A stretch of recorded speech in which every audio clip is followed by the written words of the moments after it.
Hello दोस्तों, स्वागत है आप सभी का रिविहान पर, आपका अपना फेवरेट पर्सनलाइज्ड और इंटरैक्टिव लर्निंग प्लेटफॉर्म। तो बच्चों, आज हम आपके लिए लेकर आए हैं MP board class 12th chemistry 2022 के पेपर का कंप्लीट सोल्यूशन।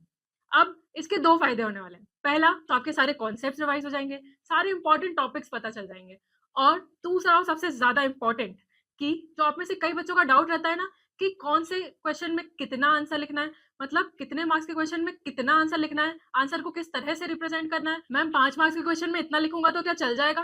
अब ये सारे डाउट आपके आज के सोल्यूशन से क्लियर हो जाएंगे। तो इस लेक्चर को ध्यान से देखना है, पूरा पेपर को हम साथ में मिलकर सॉल्व करेंगे। तो जल्दी से चलो बिना टाइम वेस्ट करे स्टार्ट करते हैं, ठीक है? तो एमपी बोर्ड केमिस्ट्री एग्जाम 2022 का ये हमारा पेपर है, ठीक है? चलो, अब सबसे पहला सवाल होता है, सही विकल्प चुनकर लिखिए, ठीक है? चलो तो देखते हैं।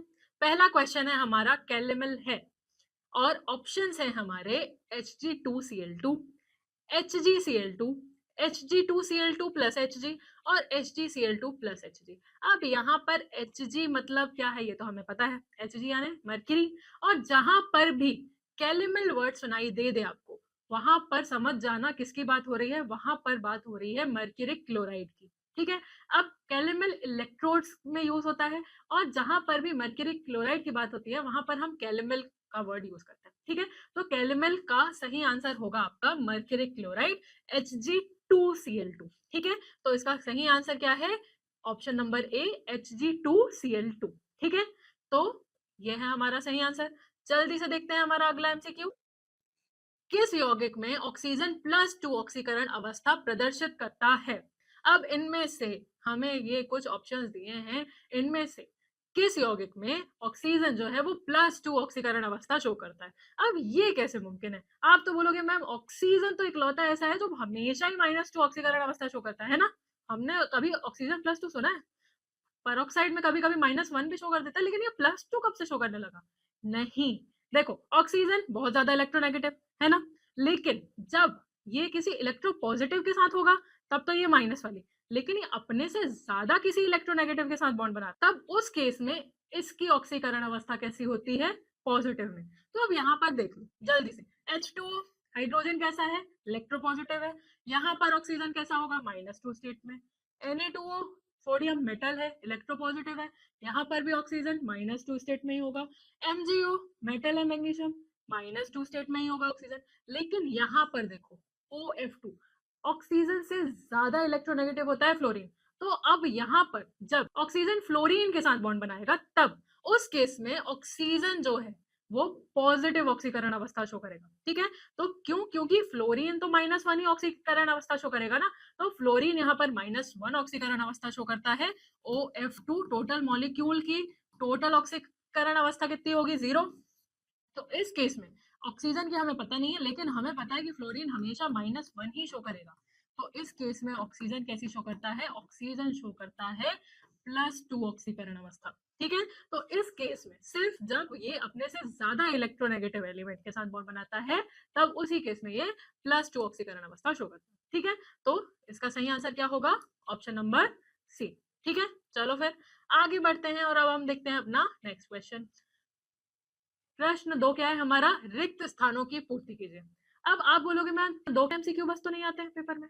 हाँ, 2 एमसीक्यू नहीं आते हैं, लेकिन आपको पता है कि आपके सिलेबस में से कई सारे चैप्टर्स हटा दिए गए हैं। अब उन चैप्टर्स को पढ़ने का क्या फायदा जो अब आप सिलेबस में ही नहीं है? हमें तो एकदम एग्जाम के लिए पॉइंट ऑफ व्यू से स्टडी करनी है ना, तो बिल्कुल हम उन्हीं चैप्टर्स को बहुत अच्छे से पढ़ेंगे जो एग्जाम में पूछे जाने वाले हैं। हम उन चैप्टर्स पे अब फोकस नहीं करेंगे क्योंकि अभी एग्जाम्स आने वाले हैं और हमारा पूरा फोकस एग्जाम के लिए होना चाहिए। तो हम सिर्फ उन चैप्टर्स के क्वेश्चंस पढ़ेंगे जो हमें एग्जाम्स में हेल्प करे, ठीक है? तो अब हमारा पूरा फोकस सिर्फ उन्हीं चैप्टर्स में होगा, ठीक है? तो हम सिर्फ उन्हीं क्वेश्चंस पे ध्यान देंगे, ठीक है? चलो फिर रिक्त स्थानों की पूर्ति कीजिए। चलो, तो ये हमारे फिल इन द ब्लैंक्स हैं। अब यहाँ पर ध्यान से देखना, हैं तो इतने सारे फिल इन द ब्लैंक्स, लेकिन अब भी जैसे मैंने 2 मिनट पहले बताया ना कि आपके सिलेबस में से कई सारे चैप्टर्स हटा दिए गए। तो इनमें से मैक्सिमम जो फिल इन द ब्लैंक्स हैं वो उन चैप्टर्स में से हैं जो आपके सिलेबस में से हटा दिए गए, और हमें सिर्फ उन्हीं चैप्टर्स में फोकस करना है जो अभी आपके सिलेबस में है, क्योंकि हमें अभी बोर्ड पॉइंट ऑफ व्यू से प्रिपरेशन करनी है, ठीक है? तो चल अब देखते हैं हमारे लिए कौन सा इंपॉर्टेंट है। तो मैंने आपकी ये छाटने वाली प्रोसेस भी हल कर दी है। आपके लिए जो इंपॉर्टेंट है वो है आपका सेकंड वाला, ठीक है। सिर्फ यही आपके उन चैप्टर्स में से है जो अब भी आपके सिलेबस में, ठीक है। क्या कह रहा है ये? अभिक्रिया की दर अभिकारक के सांद्रण के डैश होती है। अभिक्रिया की दर जो है ये अभिकारक के सांद्रता की डैश होती है। तो किसकी होती है? अभिकारक के सांद्रता के समानुपातिक होती है, ठीक है। समानुपातिक कह दो या अनुपातिक कह दो, एक ही बात है। दोनों आंसर लिखोगे सही माना जाएगा। ये मत कह देना कि मैम समानुपातिक, मैंने तो अनुपातिक लिखा, दोनों सही माने जाएंगे। तो आप यहाँ पर समानुपातिक लिख सकते हो।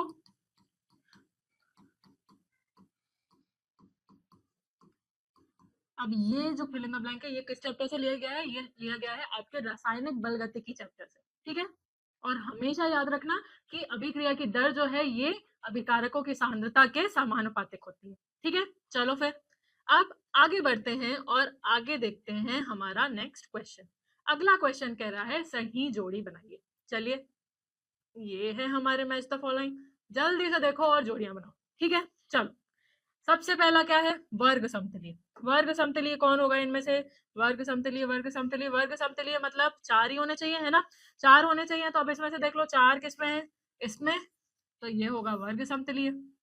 फिर उदासीन लिगेंड कौन सा है इनमें से? तो उदासीन लिगेंड कौन सा है यहाँ पर? CO। अब स्पिरिट ऑफ वाइन क्या होता है? स्पिरिट ऑफ वाइन होता है एथिल एल्कोहल या फिर इथेनॉल, ठीक है। तो यहाँ पर एथिल एल्कोहल, इथेनॉल, ये रहा। फिर प्राथमिक अमीन क्या है? प्राथमिक अमीन हो गया RnH2। और लास्ट में ग्लूकोज, ग्लूकोज हो गया C6H12O6। तो इस तरह से मैच द फॉलोइंग भी बना ली हमने, जोड़ियां भी बना ली भाई। चलो फिर आगे बढ़ेंगे और अब देखेंगे अगला क्वेश्चन। एक शब्द या वाक्य में उत्तर लिखिए, ठीक है। चलो फिर देख लेते हैं जल्दी से, एक शब्द और वाक्य में उत्तर क्या है। सबसे पहला है अर्हीनियस समीकरण लिखिए। अर्हीनियस समीकरण क्या है हमारा? जल्दी से देख लेते हैं। फिर से आ गया हमारा रासायनिक बलगतिकी का क्वेश्चन। अर्हीनियस समीकरण बहुत ज्यादा important. K is equals to A e की पावर माइनस EA/RT। अब यहाँ पर K क्या है? K है हमारा दर स्थिरांक या फिर वेग स्थिरांक। A है हमारा अर्हीनियस स्थिरांक। E क्या है? Exponential factor. EA क्या है? EA है सक्रियण ऊर्जा, ठीक है। EA सक्रियण ऊर्जा, R गैस कांस्टेंट, T है तापमान, ठीक है। तो सिर्फ ये नहीं लिखोगे अर्हीनियस समीकरण, अर्हीनियस समीकरण के साथ साथ हर एक टर्म को बताओगे कि इसका मतलब क्या है। तो K वेग स्थिरांक, इस तरह से हर एक शब्द का, हर एक टर्म का मतलब बताओगे, ठीक है। और इस तरह से लिखोगे अपना आंसर। फिर अगले क्वेश्चन में आ जाओ। अगला क्वेश्चन क्या कह रहा है? बेंजल्डिहाइड की KCN के साथ होने वाली संघनन क्रिया का नाम लिखिए। तो बेंजल्डिहाइड की KCN के साथ जो संघनन क्रिया होती है उसका नाम क्या है? बेंजोइन संघनन, ठीक है। अब बेंजोइन संघनन क्या होता है भाई? तो बेंजोइन संघनन क्या होता है? यहाँ पर C6H5CHO के दो मॉलिक्यूल किसकी प्रेजेंस में ये जाते हैं? एल्कोहलिक KCN की प्रेजेंस में। और क्या बनाते हैं? ये बनाते हैं अल्फा हाइड्रोक्सी कीटोन, ठीक है। अल्फा हाइड्रोक्सी कीटोन बनाते हैं, जिसको हम और क्या बोलते हैं? इसको हम बोलते हैं बेंजोइन, ठीक है। तो क्या बना लेंगे ये?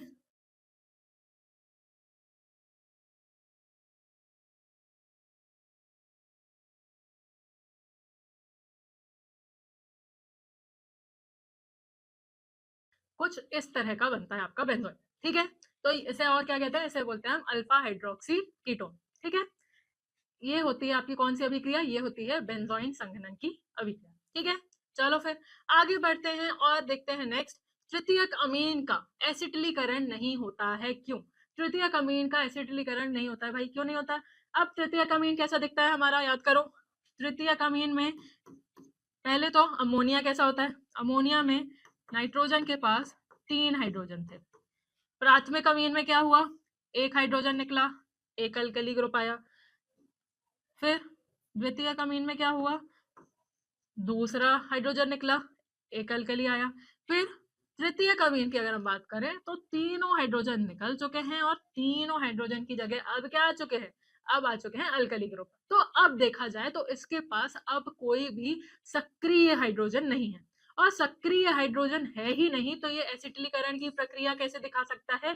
क्योंकि एसिटिलीकरण की प्रक्रिया दिखाने के लिए इसके पास क्या होना जरूरी है? इसके पास सक्रिय हाइड्रोजन होना जरूरी है, और जो कि इसके पास है नहीं। तो इसीलिए तृतीयक अमीन जो है ये एसिटिलीकरण की अभिक्रिया दिखाता ही नहीं।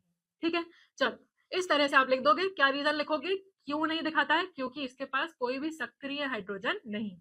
ठीक है, चलो फिर आगे बढ़ते हैं और अब देखते हैं हमारा नेक्स्ट क्वेश्चन। अगला क्वेश्चन क्या कह रहा है? जल की मोलरता ज्ञात कीजिए। जल की मोलरता ज्ञात करनी है भाई, चलो जल्दी से देखते हैं। तो जल की मोलरता ज्ञात करने के लिए सबसे पहले तो ये ध्यान में रख लो कि मोलरता का मान क्या होता है। मोलरता कैसे निकालते हो? तो मोलरता क्या होता है? विलेय के मोल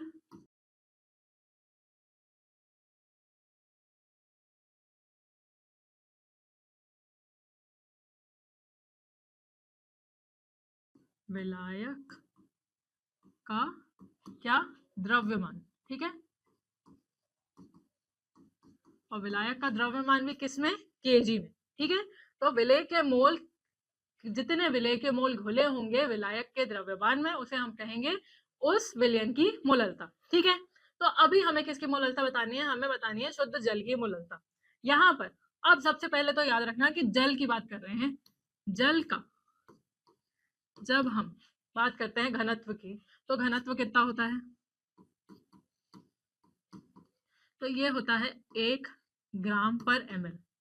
ठीक है, 1 ग्राम पर ml, या फिर इसे और कैसे कह सकते हो? 1 kg पर लीटर। ठीक है, तो अगर मुझे द्रव्यमान बताना है तो मैं क्या कह दूंगी? 1 kg। ठीक है, सीधा सीधा।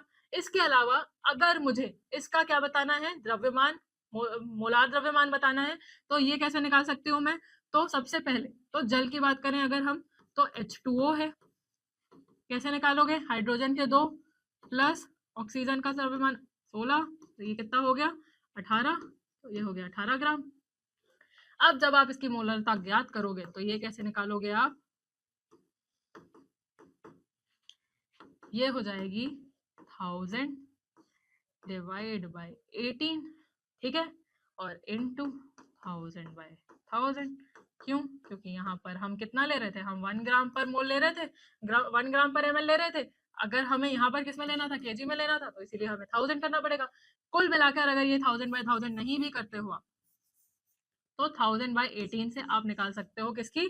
शुद्ध जल की मोलरता। 1000 बाय 18 से तो ये कितना आ जाएगा? ये आ जाएगा 55.56। अब हमेशा याद रखना कि शुद्ध जल की मोलरता कह लो या शुद्ध जल की मोलरता कह लो, ये हमेशा कितनी आती है? ये आती है 55.56। ठीक है, अब ये प्रश्न 2 मार्क्स में भी पूछा जाता है, कई बार 1 मार्क्स में भी पूछा जा सकता है, और फिल इन द ब्लैंक्स में पूछा जा सकता है, मल्टीपल चॉइस क्वेश्चन में भी पूछा जा सकता है। तो सीधा सीधा कुछ नहीं करना है आपको, 1000 को किससे डिवाइड करना है? 18 से, और सीधी सीधी वैल्यू याद रह पाती है तो वो भी कर सकते हो, है ना? सिंपल सा क्वेश्चन है और कई बार पूछा जा चुका है। 2022 के पेपर में बस नहीं, इससे पहले भी कई बार पूछा जा चुका है, तो अच्छे से समझ लेना है। ठीक है, चलो फिर आगे बढ़ते हैं और अब देखते हैं हमारा अगला प्रश्न। अगला प्रश्न है मोलरता को परिभाषित कीजिए। मोलरता को परिभाषित करना। मोलरता क्या होता है? मोलरता सीधी सीधी चीज है, कितना? जितने भी विलेय के मोल किसी विलयन के 1 लीटर में घुले होंगे वो उस विलयन की क्या कहला जाएगी? मोलरता कहला जाएगी। ठीक है, तो क्या होगी इसकी? 1 लीटर विलयन में घुले हुए विलेय के मोलों की संख्या को उस विलयन की मोलरता कहते हैं।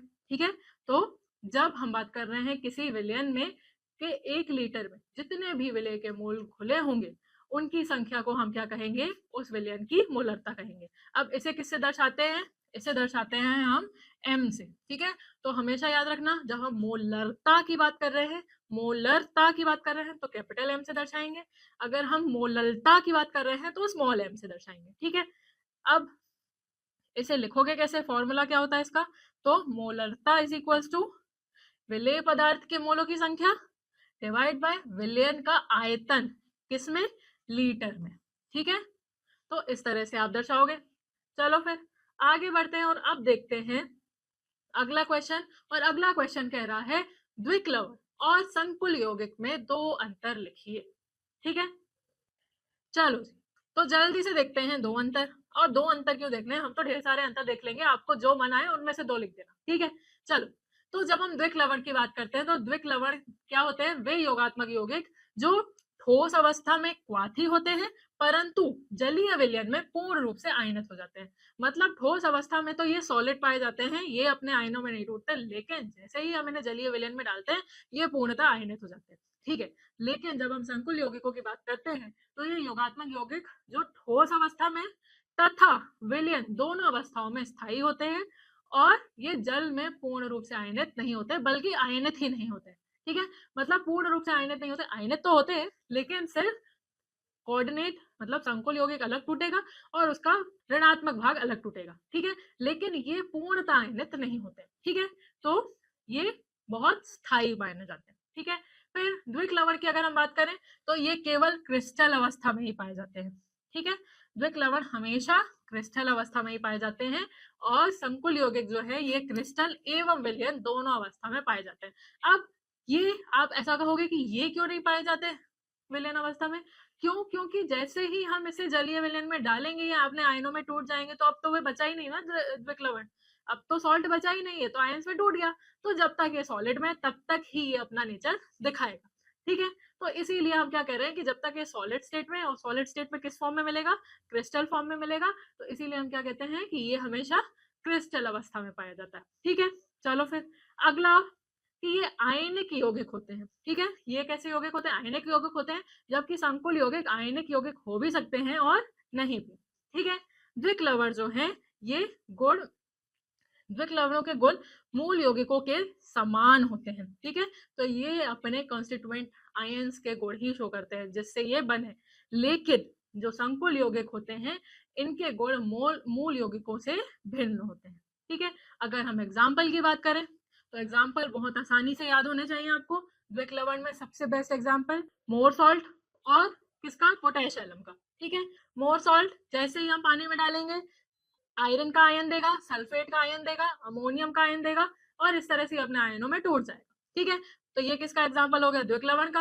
और संकुल यौगिकों के भी ढेर सारे एग्जाम्पल हमने पढ़ रखे हैं, ठीक है।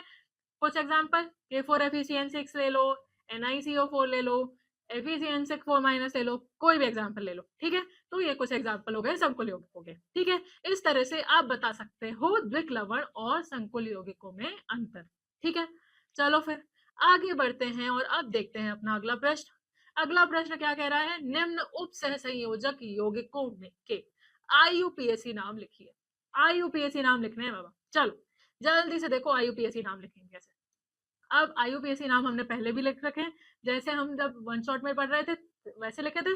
चलो जल्दी से लिखेंगे, कैसे नेमिंग करते हैं हम। सबसे पहले किसकी नेमिंग करोगे, सबसे पहले हम किसकी लिखते हैं, धनात्मक वाले भाग की लिखते हैं, तो धनायन की लिखोगे और फिर ऋणायन की लिखोगे, ठीक है। तो धनायन में कौन है आपका, पोटेशियम, तो क्या होगा पोटेशियम, फिर फिर आयरन, और कौन सा लिगेंड है यहाँ पर, साइनो, ठीक है। और साइनो में कितने लिगेंड है हमारे, 6। तो सबसे पहले क्या लिखोगे, हेक्सा साइनो, फिर फेरेट, और यहाँ पर आयरन की ऑक्सीकरण संख्या कितनी है तो ये निकाल लो, पोटेशियम की 4, तो 4 + 1 प्लस Fe की मान लो x प्लस साइनाइड की कितनी होगी, 6 × -1 = 0, तो x की वैल्यू आ जाएगी आपकी +2। तो यहाँ पर फेरेट के आगे जब आप ऑक्सीकरण संख्या लिखोगे तो वो कितनी लिखोगे, 2, ठीक है। तो ये हो जाएगी पोटेशियम हेक्सासाइनोफेरेट 2, ठीक है, क्लियर है। चलो फिर आगे बढ़ते हैं और अब देखते हैं नेक्स्ट। नेक्स्ट क्या है, CONH3 6Cl3। चलो इसकी भी लिख लेते हैं जल्दी से।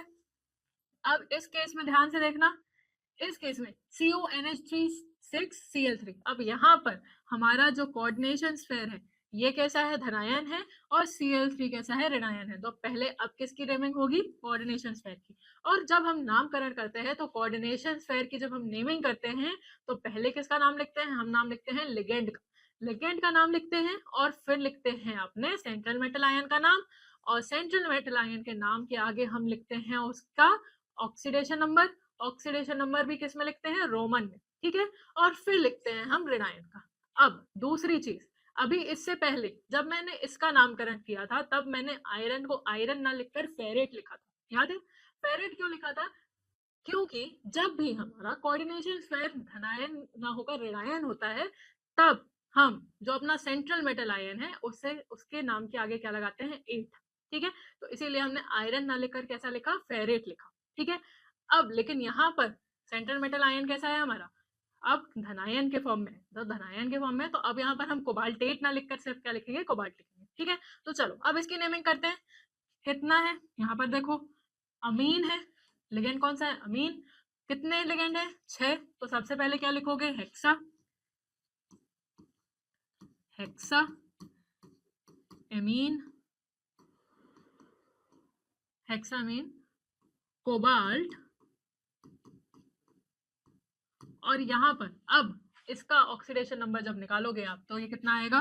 तो ऑक्सीडेशन नंबर निकालो। NH3 कैसा है हमारा? उदासीन लिगेंड है, तो कोबाल्ट की लो X, NH3 का हो जाएगा 6 × 0 प्लस Cl3, Cl माइनस का हो जाएगा -1 × 0, तो X की हो जाएगी +3। तो टोटल कोबाल्ट का ऑक्सीडेशन नंबर आ रहा है 3। तो ये कितना लिख दोगे आप रोमन में? 3। और फिर ऋणायन में क्या है आपका? क्लोराइड। तो फिर यहाँ पर क्या हो जाएगा? क्लोराइड, ठीक है। तो इस तरह से होगी आपकी नेमिंग, क्लियर है? चलो फिर आगे बढ़ते हैं और अब देखते हैं अगला प्रश्न। प्रश्न क्या कह रहा है? प्राथमिक और द्वितीयक अमीन के उदाहरण लिखिए। चलो, जब हम प्राथमिक अमीन की बात करते हैं, प्राथमिक अमीन कौन से होंगे? जिसमें सबसे पहले तो दे दो अमोनिया, ठीक है। अमोनिया कैसा होता है आपका? NH3। जब अमोनिया का एक हाइड्रोजन निकालकर हमने क्या लगा दिया? एक अल्काइल ग्रुप, तब क्या बन गया आपका? प्राथमिक अमीन। तो अमोनिया का एक हाइड्रोजन निकला और क्या बन गया आपका? अल्काइल ग्रुप लग गया, तो बन गया आपका प्राथमिक अमीन RNH2। अब CH3NH2 हो गया, C2H5NH2 हो गया, C3H7NH2 हो गया,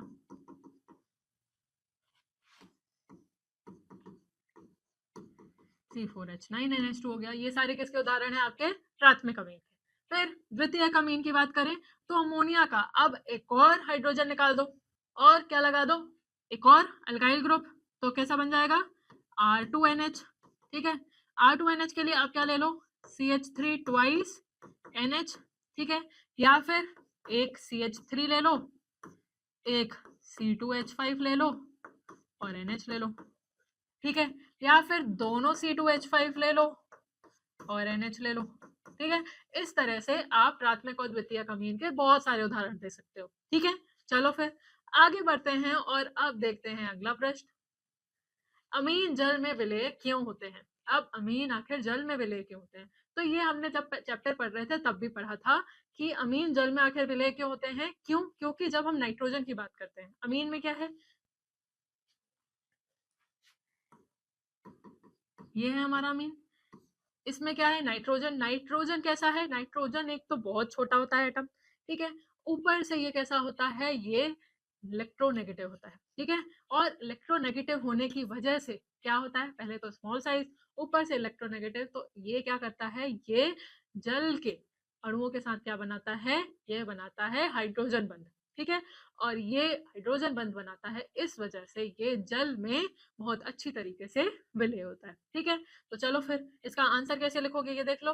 तो अमीन जल में विलय होते हैं क्योंकि इसमें नाइट्रोजन परमाणु की ऋण विद्युतता उच्च होती है, हाईली इलेक्ट्रोनेगेटिव होते हैं।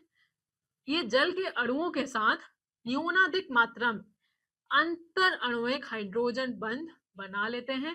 क्या बना लेते हैं? इंटरमोलिकुलर हाइड्रोजन बॉन्ड बना लेते हैं। और इसी वजह से अतः संगुणन क्रिया के फल स्वरूप अमीन के अणु जल के अणुओं के साथ जुड़ जाते हैं और इसलिए अमीन जो है ये जल में विलय हो जाते हैं। तो क्या क्या मेंशन करना जरूरी है?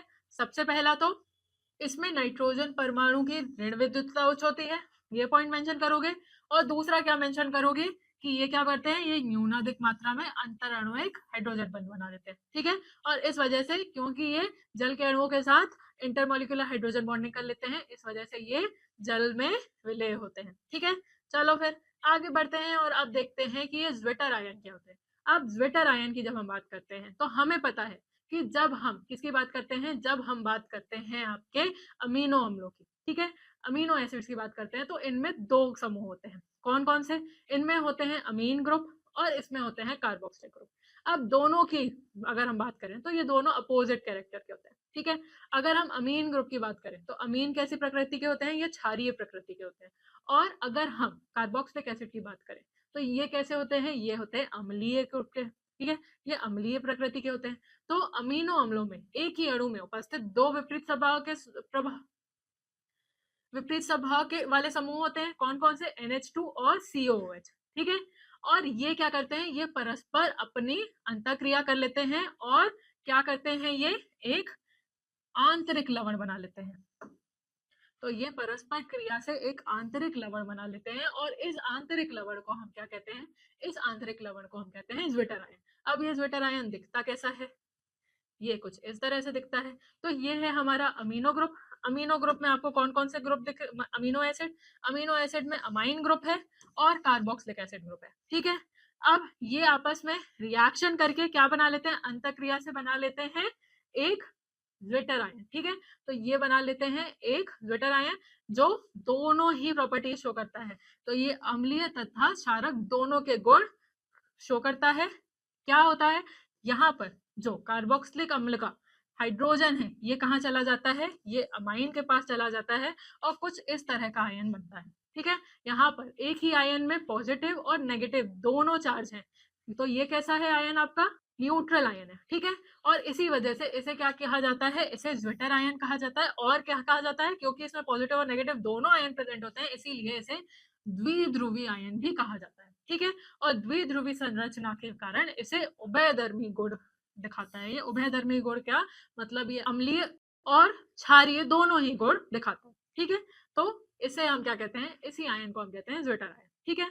चलो फिर आगे बढ़ते हैं और अब देखते हैं हमारा अगला प्रश्न। अगला प्रश्न क्या है, डीएनए और आरएनए में दो अंतर लिखिए, ठीक है। जल्दी से देखते हैं दो अंतर। दो अंतर नहीं, हम तो ढेर सारे अंतर देखेंगे, आपकी मर्जी, आपको दो कौन से दो पसंद आते हैं, ठीक है। चलो फिर, चलो तो अब जब हम बात करते हैं डीएनए की, तो डीएनए क्या है, डीएनए एक सामान्य जेनेटिक पदार्थ है, जबकि आरएनए जो है ये कुछ वायरसेस में जेनेटिक पदार्थ होता है। फिर डीएनए जो है ये द्विसूत्रीय होता है, डबल स्ट्रैंडेड होता है, जबकि आरएनए जो है ये एकल सूत्रीय होता है, सिंगल स्ट्रैंडेड होता है। फिर डीएनए जो है ये डीऑक्सीराइबोज शुगर होती है, जबकि आरएनए जो होती है ये राइबोज शुगर होती है। फिर सबसे इंपॉर्टेंट पॉइंट जो याद रखने वाला है और जो मेंशन करना बहुत ज्यादा इंपॉर्टेंट है वो कौन सा है, कि डीएनए में एडेनिन, ग्वानिन, साइटोसिन, थाइमिन ये होते हैं, जबकि आरएनए में थाइमिन की जगह क्या होता है, थाइमिन की जगह होता है यूरेसिल। तो हमेशा ये मेंशन करना मत भूलना, भले बाकियों के नाम याद रहे ना रहे, हमेशा ये मेंशन करना मत भूलना। अगर डीएनए और आरएनए में डिफरेंस पूछा जा रहा है तो हमेशा मेंशन करना कि डीएनए में थाइमिन होता है और आरएनए में थाइमिन की जगह क्या होता है, यूरेसिल होता है, ठीक है। इसके बाद और क्या बता सकते हो कि ये मुख्यतः क्रोमोसोम में पाया जाता है और ये नाभिक व साइटोप्लाज्म में पाया जाता है। जो डीएनए है वो एक ही प्रकार का होता है और आरएनए जो है ये तीन प्रकार के होते हैं। इस तरह से ढेर सारे डिफरेंस बता सकते हो। मेन डिफरेंस कौन सा है आपका, ये वाला थायमिन और यूरेसिल वाला, ठीक है। इसके अलावा deoxyribose sugar, ribose sugar, double stranded, single stranded, सामान्य जेनेटिक और कुछ ही वायरसेस में जेनेटिक, ऐसे कई सारे एग्जाम्पल्स हैं, ठीक है। चलो फिर यहाँ ये क्वेश्चन भी हो गया। चलो फिर आगे बढ़ते हैं और अब देखते हैं एक न्यूमेरिकल बेस्ड क्वेश्चन, ठीक है। क्या कह रहा है क्वेश्चन, यदि 5.85 ग्राम NaCl 250 ग्राम जल में विलेय है तो विलयन की मोलरता ज्ञात कीजिए। अगर 5.85 ग्राम NaCl जो है ये किस में विलेय है, 250 ग्राम जल में विलेय है, तो हमें क्या करना है, हमें जल की मोलरता ज्ञात करनी है, ठीक है। मोलरता क्या होती है, अब भी हमने थोड़ी देर पहले देखा था।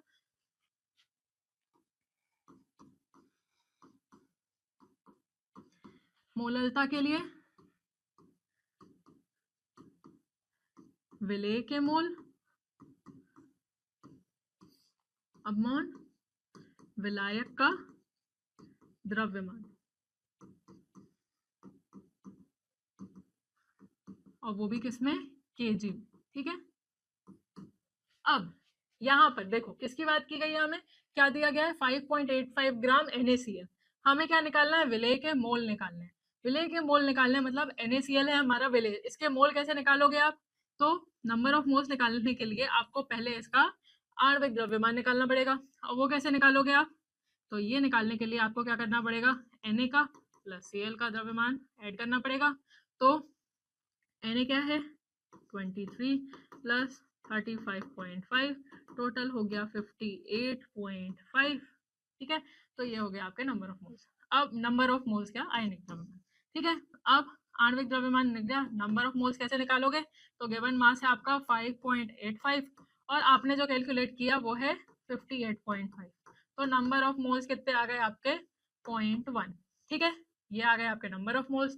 मोललता निकालनी है आपको, मोललता के लिए यहाँ पर रखो नंबर ऑफ मोल्स 0.1 अपॉन 250 ग्राम दिया हुआ है हमें जल का, और अगर ग्राम में दिया हुआ है, हमें किस में चाहिए था, केजी में, तो डिवाइड बाय 1000 कर दो, करो कैलकुलेट, तो ये आ जाएगा 0.4 m।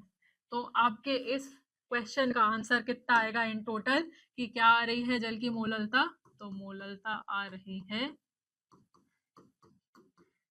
0.4 m। ठीक है, क्लियर है कैसे आई, एक बार फिर से देख लो, 5.85 डिवाइडेड बाय 58.5, ठीक है,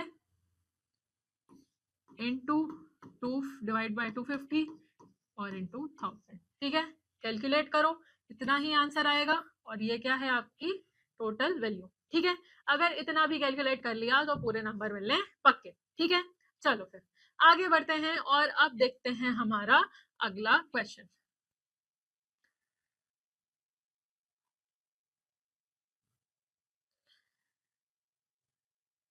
चलो, तो ये क्वेश्चन क्या कह रहा है कि ग्लूकोज के 5% विलयन के 25 डिग्री पर परासरण दाब की गणना कीजिए। ठीक है, तो हमें क्या निकालना है, हमें निकालना है परासरण दाब।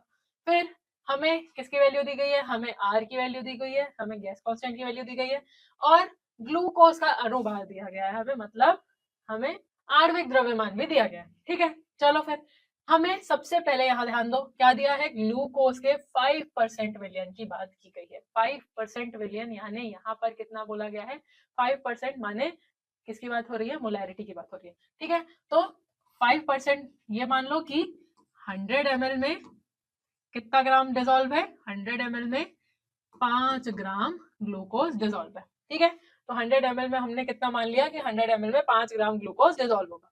ठीक है, चलो फिर तो क्या करोगे आप, 100 डिवाइड बाय 5, और हमें क्या बोला है, ग्लूकोज का अणुभार कितना दिया गया है, 180, तो मतलब कर लो इसको 180। तो टोटल अगर हम वॉल्यूम की बात करें ml में, तो कितनी आएगी, 100 डिवाइड बाय 5 इंटू 180 ml, और ये कितना हो जाएगा टोटल 3600 ml, मतलब 3.6 लीटर। ठीक है, तो 3.6 लीटर हमें आयतन तो पता चल गया। अब अगर हम बात करें किसकी, परासरण दाब की, तो हमें क्या निकालना पड़ेगा, हमें प्रेशर निकालना है। ठीक है, प्रेशर निकालने के लिए क्या करोगे आप, PV is equals to RT। ठीक है, PV is equals to RT, volume हमने निकाल ली, कितनी आई 3.6 लीटर। ठीक है, अब यहाँ पर प्रेशर कैलकुलेट करना है, वॉल्यूम रख दो 3.6, आर वैल्यू हमें दी हुई है, कितनी दी हुई है 0.0821, यहाँ पर वैल्यू रखो 0.0821। टेम्परेचर कितना दिया हुआ है 25 डिग्री सेल्सियस।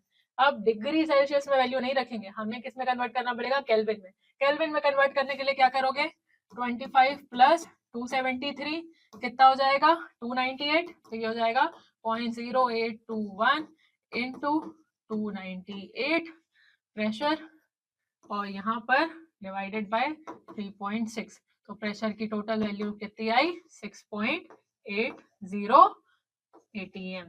ठीक है, वायुमंडलीय। ठीक है, तो कितना आया प्रेशर हमारा 6.80 वायुमंडलीय। ठीक है, atm लिखो वायुमंडलीय। तो यहाँ पर हमें पता चल गई किसकी वैल्यू, परासरण दाब की वैल्यू। चलो इस तरह से सॉल्व करोगे आप इस क्वेश्चन को। इजी था, बहुत इजी। चलो फिर आगे बढ़ते हैं और अब देखते हैं अगला प्रश्न। अगला प्रश्न क्या कह रहा है, शून्य कोटि अभिक्रिया को उदाहरण सहित समझाइए। शून्य कोटि की अभिक्रिया समझानी है भाई। चलो जल्दी से देखो शून्य कोटि की अभिक्रिया क्या होती है। शून्य कोटि की अभिक्रिया पहले भी बता चुकी हूं मैं, ऐसी अभिक्रियाएं जिन्हें अभिकारकों की सांद्रता से कोई फर्क ही नहीं पड़ता। मतलब वो कहती है कि भाई अभिकारकों की सांद्रता से हमें कोई लेना देना नहीं है, हम तो होते रहेंगे जैसे हमें होना है, ठीक है। तो ऐसी अभिक्रियाओं को हम बोलते हैं शून्य कोटि की अभिक्रिया। चलो, तो ऐसी अभिक्रियाएं जिनकी दर अभिकारकों की सांद्रता पर निर्भर नहीं करती है, वो क्या कहलाती है, वो कहलाती है शून्य कोटि की अभिक्रिया। फिर उदाहरण के लिए एयू या फिर प्लैटिनम, गोल्ड या प्लैटिनम जैसे धातुओं के संपर्क में आने पर अमोनिया का विघटन हो जाता है, तो वो शून्य कोटि की अभिक्रिया होती है। कैसे, देखो कौन सी अभिक्रिया की बात हो रही है यहाँ पर, 2NH3 किसकी प्रेजेंस में, प्लैटिनम उत्प्रेरक की प्रेजेंस में क्या हो जाता है, N2 प्लस 3H2 में टूट जाता है, ठीक है। अब ये जो अभिक्रिया है, ये अभिक्रिया शून्य कोटि की अभिक्रिया। देखो देखने से क्या लग रहा है कि ये किस पर डिपेंड करती है, NH3 पर। तो जब हम लिखते हैं तो हमें क्या लगेगा कि हमारा जो रेट है वो वेग किस पर निर्भर करना चाहिए, वेग निर्भर करना चाहिए किस पर, अमोनिया की सांद्रता पर। लेकिन हमारा जो वेग है वो अमोनिया की सांद्रता पर निर्भर ही नहीं करता है। तो अमोनिया की सांद्रता की पावर 0, तो हमारा जो वेग है वो अमोनिया की सांद्रता पर निर्भर ही नहीं करता है। और ऐसी अभिक्रियाओं को हम कहते हैं शून्य कोटि की अभिक्रिया। अब ऐसा हुआ क्यों, ऐसा सोचने में आ रहा होगा, तो ऐसा इसलिए हुआ क्योंकि ये जो अभिक्रिया है ये किस पर हो रही है, ये हो रही है उत्प्रेरक की सतह पर। अब मान के चलो कि अमोनिया के कुछ अणु आए और ये अमोनिया के अणु किस पर, प्लैटिनम की सतह पर आकर अब उनका विघटन होना था, ठीक है। अब मान के चलो कि हमने लिया एक छोटा सा टुकड़ा, अब एक बार में प्लैटिनम की सतह पर अमोनिया के 100 अणुओं का ही विघटन हो सकता था, ठीक है। अब जब तक ये 100 अणु हटेंगे नहीं तब तक दूसरे अणु आकर विघटन करेंगे नहीं। तो अब यहाँ पर जो हमारी वेग है वो किस पर निर्भर कर रहा है, ये निर्भर कर रहा है किस पर, उत्प्रेरक पर, है ना। ये हमारे जो अभिकारक है उनकी सांद्रता पर निर्भर कर ही नहीं रहा। तो इस वजह से ये जो हमारी शून्य कोटि की अभिक्रिया है ये अभिकारकों की सांद्रता पर निर्भर करती ही नहीं, ठीक है। चलो फिर ये हो गई हमारी शून्य कोटि अभिक्रिया का उदाहरण। चलो फिर आगे बढ़ते हैं और अब देखते हैं अगला प्रश्न। अगला प्रश्न है छद्म कोटि अभिक्रिया को उदाहरण सहित समझाइए। ये भी बहुत इजी। छद्म कोटि की अभिक्रियाएं कौन सी अभिक्रिया होती हैं, ऐसी अभिक्रियाएं जो दिखने में तो द्वितीय कोटि की लगती हैं, लेकिन असल में जब हम उनको प्रयोगात्मक रूप से प्राप्त करते हैं तब हमें पता चलता है कि ये कौन सी अभिक्रियाएं हैं, ये तो असल में प्रथम कोटि की अभिक्रिया। तो ऐसी अभिक्रियाओं का हम बोलते हैं छद्म प्रथम कोटि की अभिक्रिया, ठीक है। तो ऐसी अभिक्रियाएं जो नकाब डालकर बैठी होती है कि दिखने में तो एकदम ऐसे लग रहा है कि द्वितीय कोटि की है, लेकिन जब हमने पूरे प्रयोग लगाए तो असल में अंत में पता चला कि ये तो प्रथम कोटि की अभिक्रिया की थी, है ना। तो ऐसी अभिक्रियाओं को हम कहते हैं छद्म प्रथम कोटि की अभिक्रिया। तो छद्म प्रथम कोटि की अभिक्रियाएं वे अभिक्रियाएं होती हैं जो द्वितीय कोटि की प्रतीत होती हैं, लेकिन प्रयोगात्मक रूप से प्रथम कोटि की अभिक्रियाएं होती हैं। अब इनका उदाहरण अगर हम देखने जाएं तो सबसे अच्छा उदाहरण है हमारा इथाइल एसीटेट का जल विघटन, ठीक है। जल अपघटन, जल अपघटन जब करते हैं हम इथाइल एसीटेट का तब देखने मिलता है हमें ये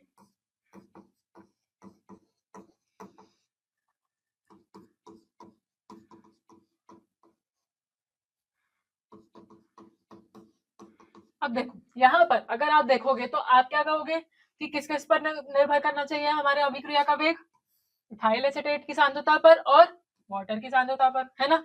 लेकिन जब हम प्रयोगात्मक रूप से प्राप्त करते हैं तो हमें असल में पता चलता है कि अभिक्रिया का वेग सिर्फ किस पर निर्भर करता है, हमारे इथाइल एसीटेट की सांद्रता पर। क्यों, क्योंकि जल की सांद्रता पर ये निर्भर करता ही नहीं। अब ऐसा क्यों होता है, क्योंकि यहाँ पर क्या हो रहा है, यहाँ पर ये जो इथाइल एसीटेट है इसका क्या हो रहा है, विघटन हो रहा है। और विघटन के लिए हमें क्या करना पड़ता है, हमें बहुत सारा जल देना पड़ता है, ठीक है। तो हम क्या कर रहे हैं, हम जल बहुत ज्यादा अमाउंट में ले रहे हैं, ठीक है। और क्योंकि जल बहुत ज्यादा अमाउंट में ले रहे हैं तो अभिक्रिया के बाद जल की सांद्रता में परिवर्तन ना के बराबर होता है, ठीक है। कैसे, देखो मान के चलो हमने लिया T0 में इसका लिया 0.01 मोल और इसका लिया 10 मोल। क्यों? क्योंकि हमें किसके लिए यूज करना है ये? हमें विघटन के लिए भी तो जल का ही यूज करना है। और इनकी सांद्रता थी 0.0 और कुछ समय बाद जब अभिक्रिया आगे बढ़ी एट टाइम t, इनका जब अभिक्रिया पूरी हुई तो ये 0 मोल थे, ये 0.01 मोल बना, ये 0.01 मोल बना और वाटर की सांद्रता में कितना फर्क आया? सिर्फ 9.9 मोल। मतलब 10 मोल से कितनी हुई? सिर्फ 0.1 मोल का फर्क आया। तो इतना सा फर्क दिखने में आया हमें वाटर की सांद्रता पर, और इस वजह से हम क्या कहेंगे कि हमारी जो अभिक्रिया है वो किसकी सांद्रता पर निर्भर नहीं कर रही है? हमारी जल की सांद्रता पर ज्यादा निर्भर नहीं कर रही है। और इस वजह से ऐसी अभिक्रियाएं जो हैं ये कैसी होती हैं? ये होती है प्रथम कोटि की अभिक्रियाएं। दिखने में कैसी लग रही है? द्वितीय कोटि की, लेकिन ऐसी असल में कैसी है? ये प्रथम कोटि की अभिक्रियाएं। इस वजह से हम इन्हें कैसे कहते हैं? छद्म प्रथम कोटि की अभिक्रिया। ठीक है, याद रहेगा। इसके अलावा एक और एग्जाम्पल,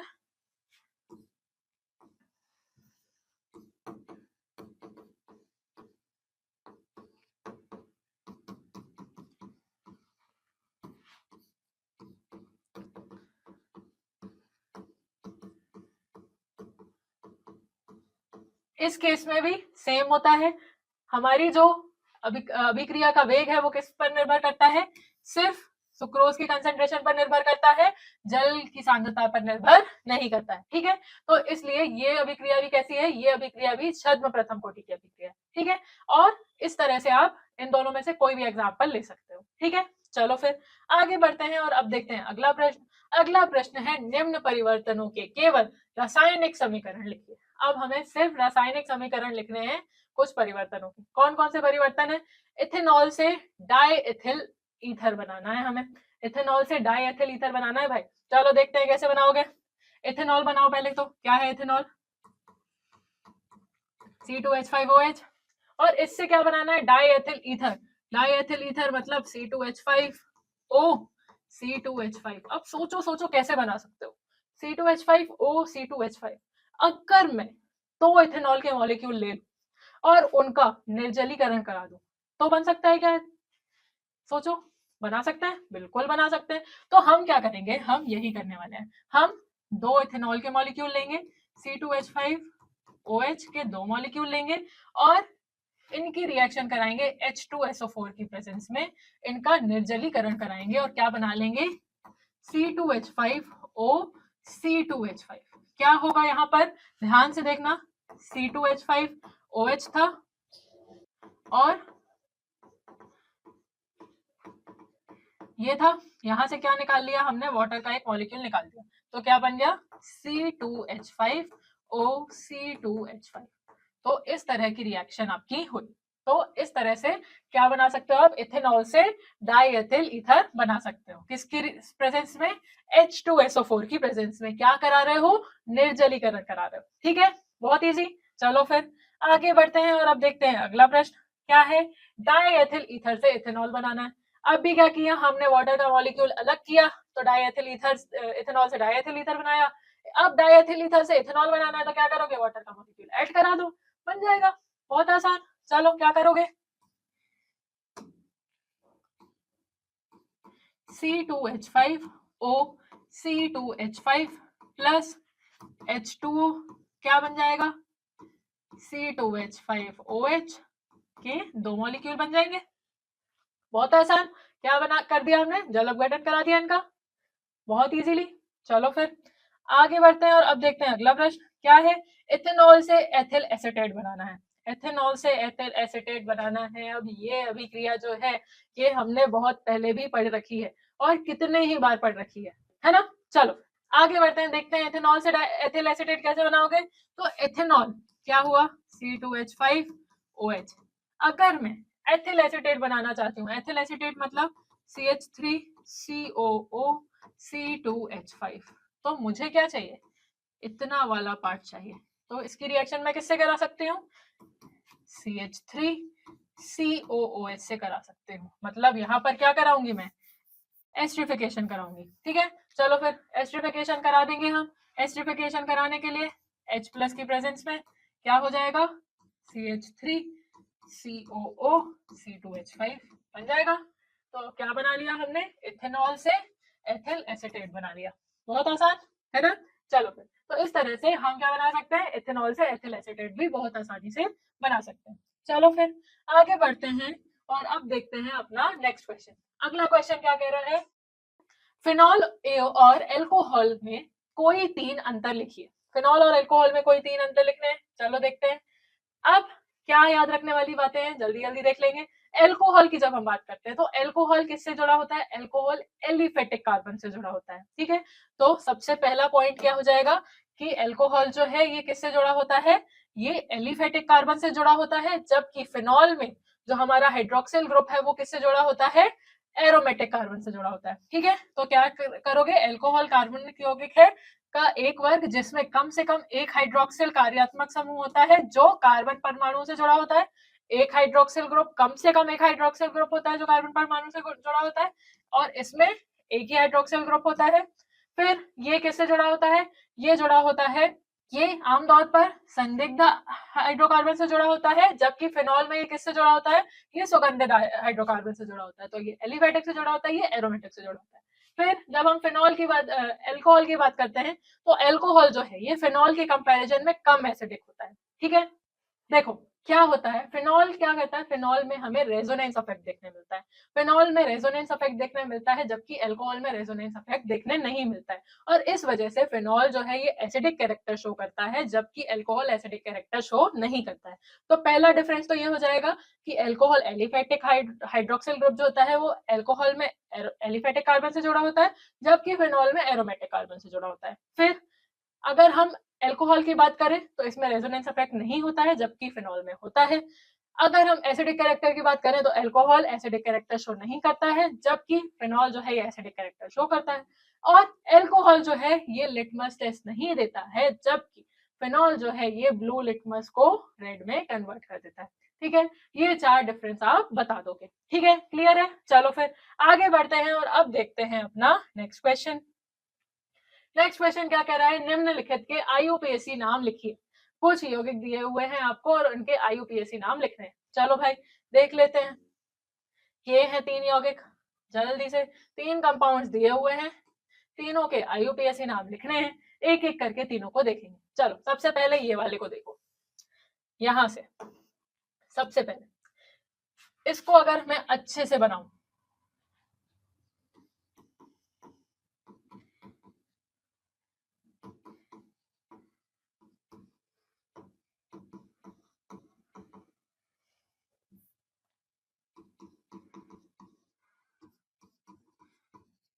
यही है CH3 CH CH3 CH2 CH2 CHO, है ना। अब नेमिंग जब हम करने जाते हैं तो लॉन्गेस्ट चेन कौन सी है हमारी, ये वाली है। तो लॉन्गेस्ट चेन 1 2 3 4 5 कार्बन, 5 कार्बन। ठीक है, तो ये क्या हो जाएगा, पेंटिल। ठीक है, पेंटेन। और यहाँ पर एक मिथाइल ग्रुप है, लेकिन ये कौन से कार्बन से है, फंक्शनल ग्रुप कौन सा है हमारे पास, एल्डिहाइड, तो ये हो जाएगा एल्डिहाइड। अब कौन से कार्बन से, 1 2 3 4 और 5, मैथिल ग्रुप जुड़ा हुआ है कौन से कार्बन से, चौथे नंबर के कार्बन से, तो 4 मैथिल। ठीक है, फिर 1 2 3 4 5, तो ये हो जाएगा पेंटेन और 1 अल। ठीक है, या फिर डायरेक्ट पेंटेनल भी लिख सकते हो आप, क्यों, क्योंकि पहले ही नंबर पे है आपका एल्डिहाइड ग्रुप। ठीक है, क्लियर है, 4 मेथिल पेंटेनल, क्लियर है। चलो फिर अगला क्या है आपका, अगला समूह देख लो आप, CH3 CH CH CHO, CH3 CH double bond CH और CHO, यही है। अब टोटल कितने कार्बन, 1 2 3 4, 4 कार्बन, 4 कार्बन मतलब ब्यूटाइन। फिर ब्यूट की बात हो रही है, एक डबल बॉन्ड है, कौन सी पोजीशन में है, 1 2 3 4, तो सेकंड नंबर पे है, सेकंड नंबर पे है, तो जल्दी से लिखो, नेम जब लिखोगे तो क्या लिखोगे, ब्यूट 2 इन और 1 अल। ठीक है, इस तरह से आप करोगे इसकी नेमिंग। तो ब्यूट 2 इन 1 अल। क्लियर है? चलो फिर अगला देखते हैं। CH3 thrice C CH2 COOH। यहां पर लिखो जल्दी से C CH2 COOH और CH3 थ्राइस है। अब CH3 थ्राइस मतलब कैसा कार्बन है हमारा? टर्शरी। तो टर्शरी है, यहाँ पर देखो 1 2 3 नियो कार्बन हो गया हमारा ये, है ना? ऐसा है। चलो लॉन्गेस्ट चेन कौन सी हो गई? यही वाली, पहली ही। ठीक है, अब क्योंकि कौन सा फंक्शनल ग्रुप है? कार्बोक्सिलिक एसिड, कार्बोक्सिलिक अम्ल ग्रुप है। यहाँ पर नेमिंग करो 1 2 3 4, नंबरिंग कर दी हमने। चलो कैसे करोगे? थर्ड पोजीशन में 2 मिथाइल ग्रुप है, तो क्या लिखोगे? 3 3 डाई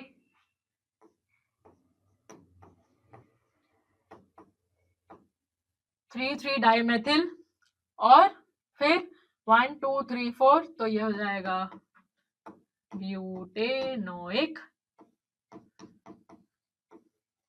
अम्ल। ठीक है, तो ये क्या हो जाएगा?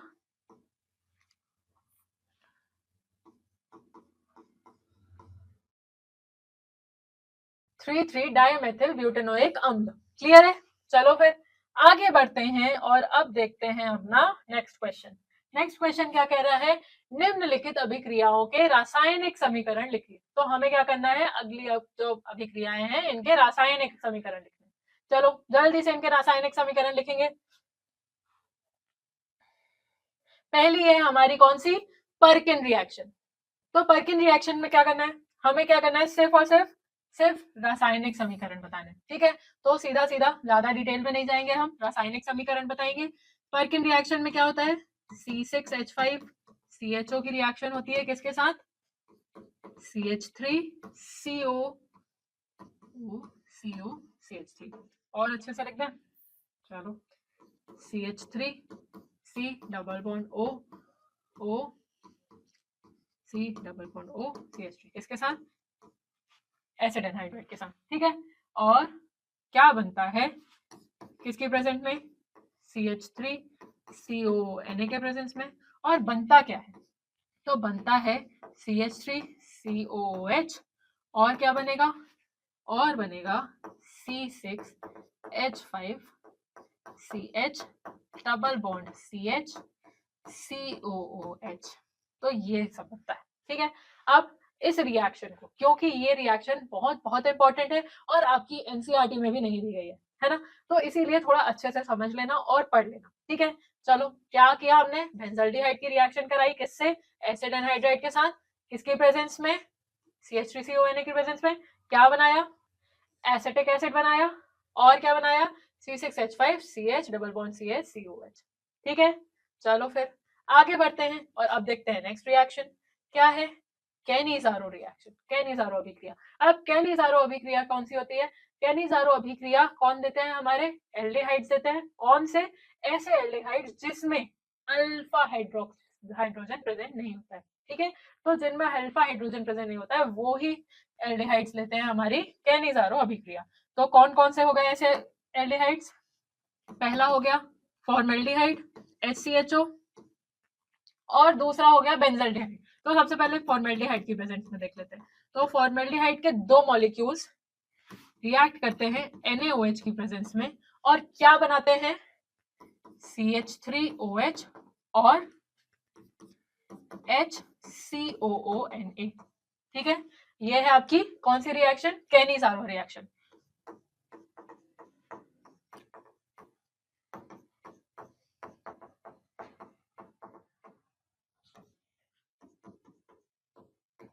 सेम रिएक्शन बेंजल्डिहाइड के प्रेजेंस में, तो क्या बनेगा?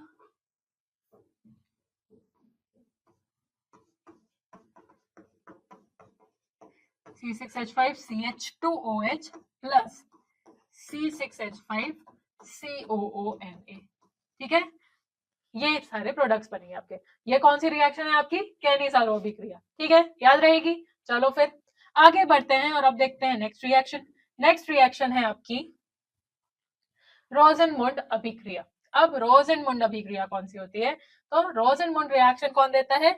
रोजेनमुंड रिएक्शन यूज होती है आपकी कब? जब हमें क्या बनाना होता है? एल्डिहाइड बनाना होता है। एल्डिहाइड किससे बनाते हैं? हम बनाते हैं एसिड क्लोराइड से। ठीक है, तो जब हम एसिड क्लोराइड से मतलब RCOCl की रिएक्शन कराते हैं किससे? हाइड्रोजन से। किसकी प्रेजेंस में?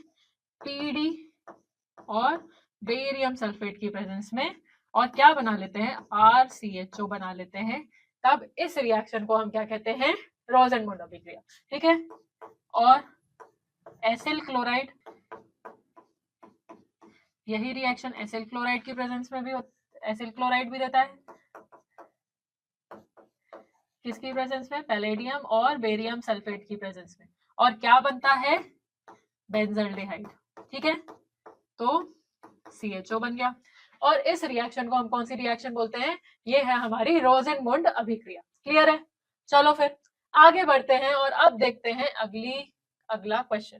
ठीक है, क्या होता है जब, अब ये क्वेश्चन जो है, अब आ गए हम सबसे लॉन्ग आंसर वाले क्वेश्चंस में। ठीक है, कौन से? 4 मार्क वाले क्वेश्चन में। चलो अब थोड़ा सीरियसली ले लेना। ठीक है, चलो जल्दी से देखते हैं क्या होता है जब। और इसमें भी क्लियरली मेंशन किया हुआ है कि क्या लिखना है? केवल रासायनिक समीकरण लिखना है। ठीक है, तो जितनी भी हमारी लॉन्ग मैकेनिज्म थी वो तो हमें लिखने नहीं है, हमें सिर्फ रासायनिक समीकरण ही लिखने हैं। ठीक है, चलो फिर क्या है? पहला, एन ब्यूटिल क्लोराइड को एल्कोहलिक KOH के साथ अभिकृत किया जाता है। तब क्या होता है भाई? चलो क्या किया है हमने? एन ब्यूटिल क्लोराइड बना लो। Butyl chloride CH3 CH2 CH2 CH2 और C 1 2 3 4 और क्लोराइड। ठीक है, इसकी रिएक्शन किससे करा दी हमने? एल्कोहलिक KOH से। एल्कोहलिक KOH, एल्कोहलिक KOH के साथ जब भी रिएक्शन होती है तब क्या होता है? तब हमारा हाइड्रोजन मॉलिक्यूल या HCl निकलता है। ठीक है, तो यहाँ पर क्या होगा? रिडक्शन होगा। ठीक है, रिडक्शन होगा एल्कोहलिक KOH के प्रेजेंस में। रिडक्शन होगा तो अब क्या बनेगा? CH3 CH2 CH और CH2। तो क्या बन जाएगा? एन ब्यूटिल क्लोराइड से क्या बन जाएगा? ब्यूटीन बन जाएगा। ठीक है, तो एन ब्यूटिल क्लोराइड से हमने क्या बना दिया? ब्यूटीन। किसकी प्रेजेंस में? एल्कोहलिक KOH की प्रेजेंस में। क्लियर है? चलो फिर अगला क्या कह रहा है? देखो, शुष्क ईथर की उपस्थिति में मेथिल ब्रोमाइड की अभिक्रिया सोडियम से होती है। किसकी प्रेजेंस में? शुष्क ईथर मतलब ड्राई ईथर की उपस्थिति में मेथिल ब्रोमाइड की अभिक्रिया किससे हो रही है? सोडियम से। तो मेथिल ब्रोमाइड CH3Br की रिएक्शन सोडियम से, किसकी प्रेजेंस में? शुष्क ईथर की प्रेजेंस में। ठीक है, तो यहां पर क्या होता है? 2 CH3Br के मॉलिक्यूल 2 Na के मॉलिक्यूल से जुड़ते हैं। क्या बनता है? CH3 और 2 NaBr बनता है। ठीक है, तो यहां पर क्या बना? मेथिल ब्रोमाइड से क्या बन गया? इथेन बन गया। ठीक है, तो मेथिल ब्रोमाइड से इथेन बन गया। क्लियर है? मेथिल ब्रोमाइड से इथेन। और इस अभिक्रिया को कौन सी अभिक्रिया? ध्यान से देखो, ये कौन सी अभिक्रिया है? ये है वुड्स अभिक्रिया। तो ये कौन सी रिएक्शन है? ये है हमारी वुड्स रिएक्शन। ठीक है, वुड्स अभिक्रिया। तो याद रखना कौन सी रिएक्शन है ये? वुड्स अभिक्रिया। चलो फिर आगे बढ़ते हैं। अगला क्या कह रहा है? शुष्क ईथर की उपस्थिति में ब्रोमोबेंजीन की अभिक्रिया मैग्नीशियम के साथ, मिलती जुलती कुछ है ना? चलो सुनी सुनी सी लग रही होगी। शुष्क ईथर की उपस्थिति में अब किसकी रिएक्शन हो रही है? ब्रोमोबेंजीन की। किसके साथ? मैग्नीशियम के साथ। चलो करते हैं, ब्रोमोबेंजीन बनाओ। ये बन गया हमारा ब्रोमोबेंजीन। इसकी रिएक्शन किसके साथ? मैग्नीशियम के साथ। किसकी प्रेजेंस में? फिर से शुष्क ईथर। क्या बन जाएगा अब?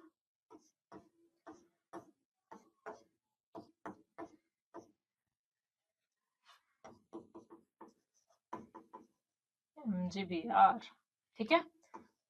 तो कुछ इस तरह से बन जाएगा, ठीक है, क्लियर है। ये होगी आपकी रिएक्शन, क्लियर है, बहुत आसान। चलो फिर आगे बढ़ते हैं और अब देखते हैं अगला प्रश्न क्या है। मेथिल क्लोराइड की क्रिया एल्कोहलिक KCN से होती है। अब किसकी रिएक्शन हो रही है? मेथिल क्लोराइड की क्रिया हो रही है किसके साथ? एल्कोहलिक KCN के साथ। चलो, मेथिल क्लोराइड CH3Cl, इसकी क्रिया किसके साथ हो रही है? एल्कोहलिक KCN के साथ। तो क्या बनेगा यहाँ पर? ये Cl ग्रुप को रिप्लेस कर देगा Cn और क्या बना लेगा? CH3Cn बना लेगा और KCl निकल जाएगा, ठीक है। तो क्या बन जाएगा? CH3Cn, ठीक है। तो ये होगी आपकी रिएक्शन, CH3Cl एल्कोहलिक KCN के साथ CH3Cn और KCl बना लेता है, ठीक है, क्लियर है। चलो फिर आगे बढ़ते हैं और अब देखते हैं अपना नेक्स्ट क्वेश्चन। चलो, निम्न अभिक्रियाओं के रासायनिक समीकरण लिखिए। फिर से, तो पहली अभिक्रिया कौन सी है हमारी? फिटिक रिएक्शन। अब फिटिक रिएक्शन कैसे होती है देख लेते हैं। फिटिक रिएक्शन हमने किसमें पढ़ी थी? हमने पढ़ी थी हेलो एल्कीन और हेलो एरीन में। चलो, कौन सी रिएक्शन थी हमारी? कौन सी थी भाई? C6H5X plus C6H5X plus 2Na। किसकी प्रेजेंस में होती है ये? शुष्क ईथर की प्रेजेंस में होती है ये। और क्या बनता है? डायफिनाइल बनता है, ठीक है। तो क्या बनेगा? C6H5 C6H5। तो कुछ इस तरह की अभिक्रिया होती है, कैसे देख लेते हैं। चलो, ऐसी।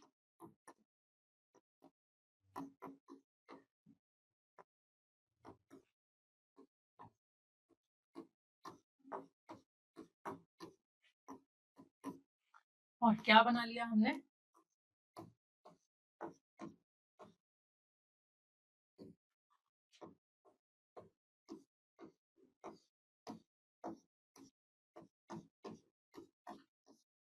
डायफिनाइल बना लिया, ठीक है, क्लियर है। किसकी प्रेजेंस में होगी ये? शुष्क ईथर की प्रेजेंस में होगी, क्लियर है। चलो फिर आगे बढ़ते हैं और अब देखते हैं अगली अभिक्रिया। अगली अभिक्रिया कौन सी है हमारी?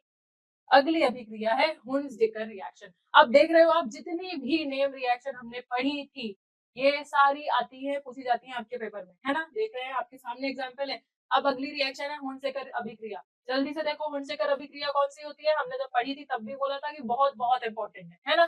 चलो, कौन सी? C6H5COOAg। कौन सा? सिल्वर लवण लोगे आप किसका? कार्बोक्सिलिक अम्ल का। साथ में किससे अभिक्रिया कराओगे आप? Br2 से। क्या बनेगा? क्या बनेगा यहाँ पर? देखो, CH3 CH2, सॉरी क्या लिया हमने? C6H5 Br।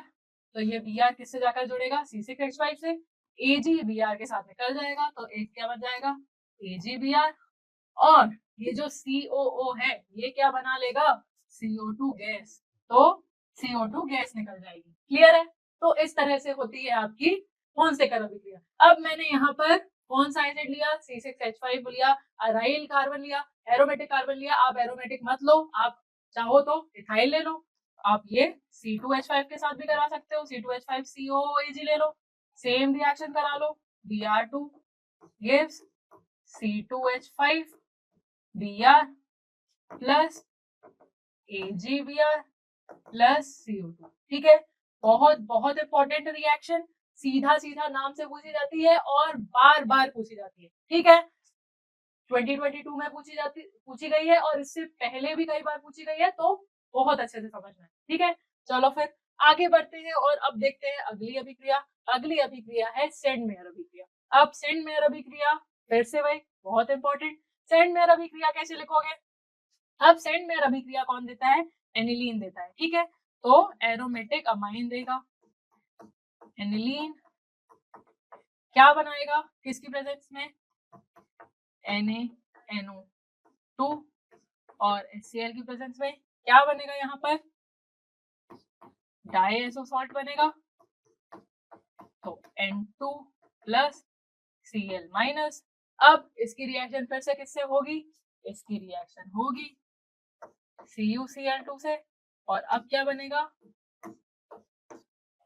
अब बन जाएगा Cl। ठीक है, क्लियर है यहाँ से? तो इस तरह से आपकी होगी सेंड मेयर अभिक्रिया। क्लियर है? चलो तो फिर अब अगली अभिक्रिया देखते हैं।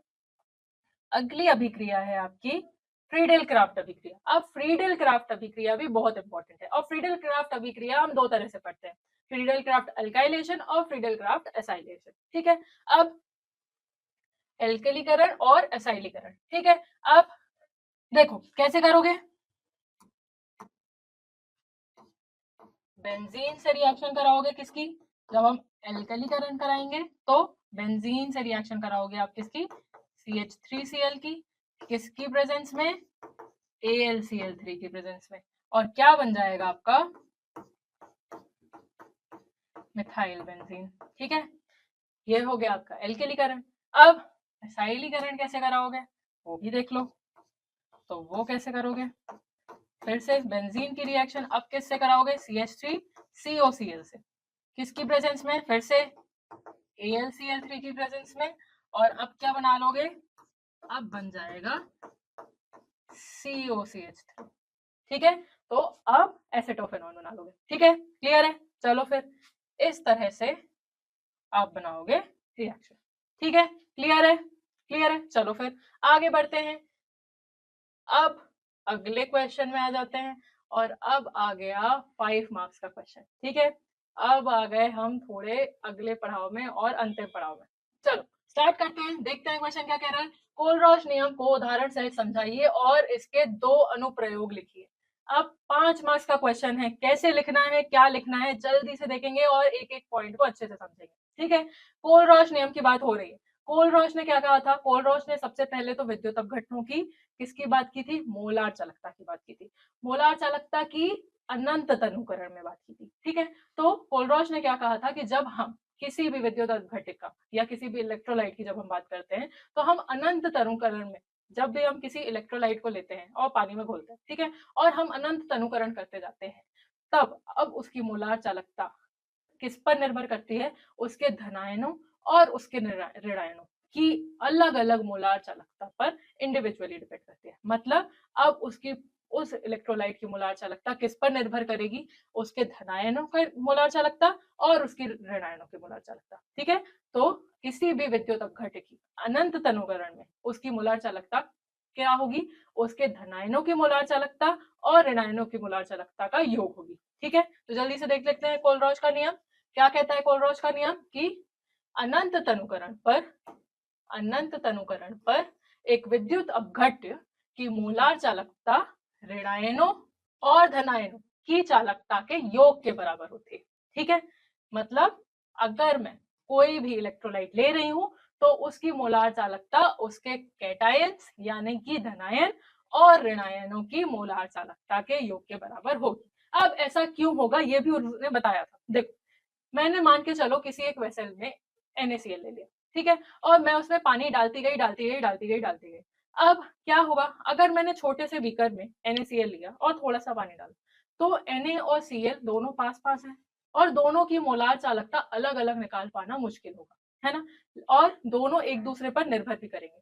लेकिन जब मैं अनंत तनुकरण की बात कर रही हूँ, मतलब मैंने बहुत सारा पानी डाल दिया, तो कहाँ Na+ के आयन होंगे और कहाँ Cl- के आयन होंगे, मतलब बहुत सारा पानी डालने की बात कर रही हूँ मैं। अनंत तनुकरण मतलब इन्फिनाइट डाइल्यूशन।